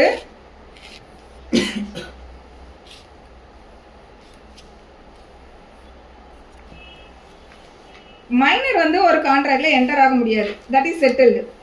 மைனர் பெனிஃபிஷியரியா வரலாமா, கான்ட்ராக்டோட பெனிஃபிஷியரியா வரலாமான்னா தாராளமாக வரலாம். ஸோ அதுக்கு பார் கிடையாது. ஒரு கான்ட்ராக்ட் இருக்கு, அந்த கான்ட்ராக்டோட பெனிஃபிஷியரி வந்து யாரா வராங்க அப்படின்னா மைனரா வருவாங்களான்னா ஆமா. ஸோ இப்போ ஒரு ப்ராப்பர்ட்டி இருக்கு, அந்த ப்ராப்பர்ட்டில இருந்து வரக்கூடிய இன்கம் எல்லாம் மைனரோட எஜுகேஷனுக்கு எதுக்கோ போய் சேரணும்னு இருக்கு. ஸோ அதில் அந்த இடத்துல ஒரு பெனிஃபிஷியரியா வராரு. ஸோ இந்த மாதிரி பெனிஃபிஷியரின்ற கெப்பாசிட்டியில் மைனர் வரும்போது அங்கே எந்த பிரச்சனையும் கிடையாது. இதை வந்து நம்ம இன்னும் நெகோஷியபிள் இன்ஸ்ட்ருமெண்ட் ஆக்டோட கனெக்ட் பண்ணுங்க. என்டார்சியாக வரலாம். நம்ம போனது இப்போ என்டார்சின்னு ஒரு கான்செப்ட் பார்த்தோம் பாருங்க. ஸோ என்டார்சர்னா அந்த நெகோஷியபிள் இன்ஸ்ட்ருமெண்ட் மேலே கையெழுத்து போட்டு இந்த இதில் இருக்கக்கூடிய அமௌண்ட்டை இப்போ நான் வந்து என்டார்சர், இப்போ என் பேரில் ஒரு செக் இருக்கு, நான் அந்த செக்கோட பின்பக்கத்தில் நான் வந்து என்னோட சைனை வந்து பண்ணி ஒரு மைனர் கிட்ட கொடுக்குறேன்னு வச்சுக்கிடுவோம். அப்போ என் பேர்ல இருக்கக்கூடிய செக்கை நான் இப்போ மைனர்ட்ட கொடுக்கேன். அதுக்கு என்ன அர்த்தம்? இப்போ மைனர் வந்து இந்த செக்கை கொண்டு ப்ரெசென்ட் பண்ணி பணம் வாங்கிக்கலாம்னு அர்த்தம். அப்போ இந்த இடத்துல மைனர் என்னவா மாறாருன்னா என்டார்சி, ஐ எம் என்டார்சர், மைனர் என்டார்சி. ஸோ இந்த மாதிரி என்டார்சின்ற கெப்பாசிட்டியில் மைனர் வரலாம், அதே போல பேயின்ற கெப்பாசிட்டியில் வரலாம். ஸோ இதெல்லாம் வரலாம் மைனர். ஸோ இதுக்கு வந்து தேர் இஸ் நோ பார். அடுத்து டாக்ட்ரின் ஆஃப் எஸ்டோபல் அப்ளை ஆகாதுன்னு பார்த்துட்டோம். மைனர்ன்றது இந்த ப்ளீ வந்து அவர் எப்போ வேணுனாலும் எடுக்கலாம் அப்படின்றது. எந்த நேரத்தில் கூட நான் அந்த கான்ட்ராக்ட்ல என்டர் ஆகும்போது மைனர்ன்ற ப்ளீ அவர் எப்போ வேணாலும் ரைஸ் பண்ணலாம்.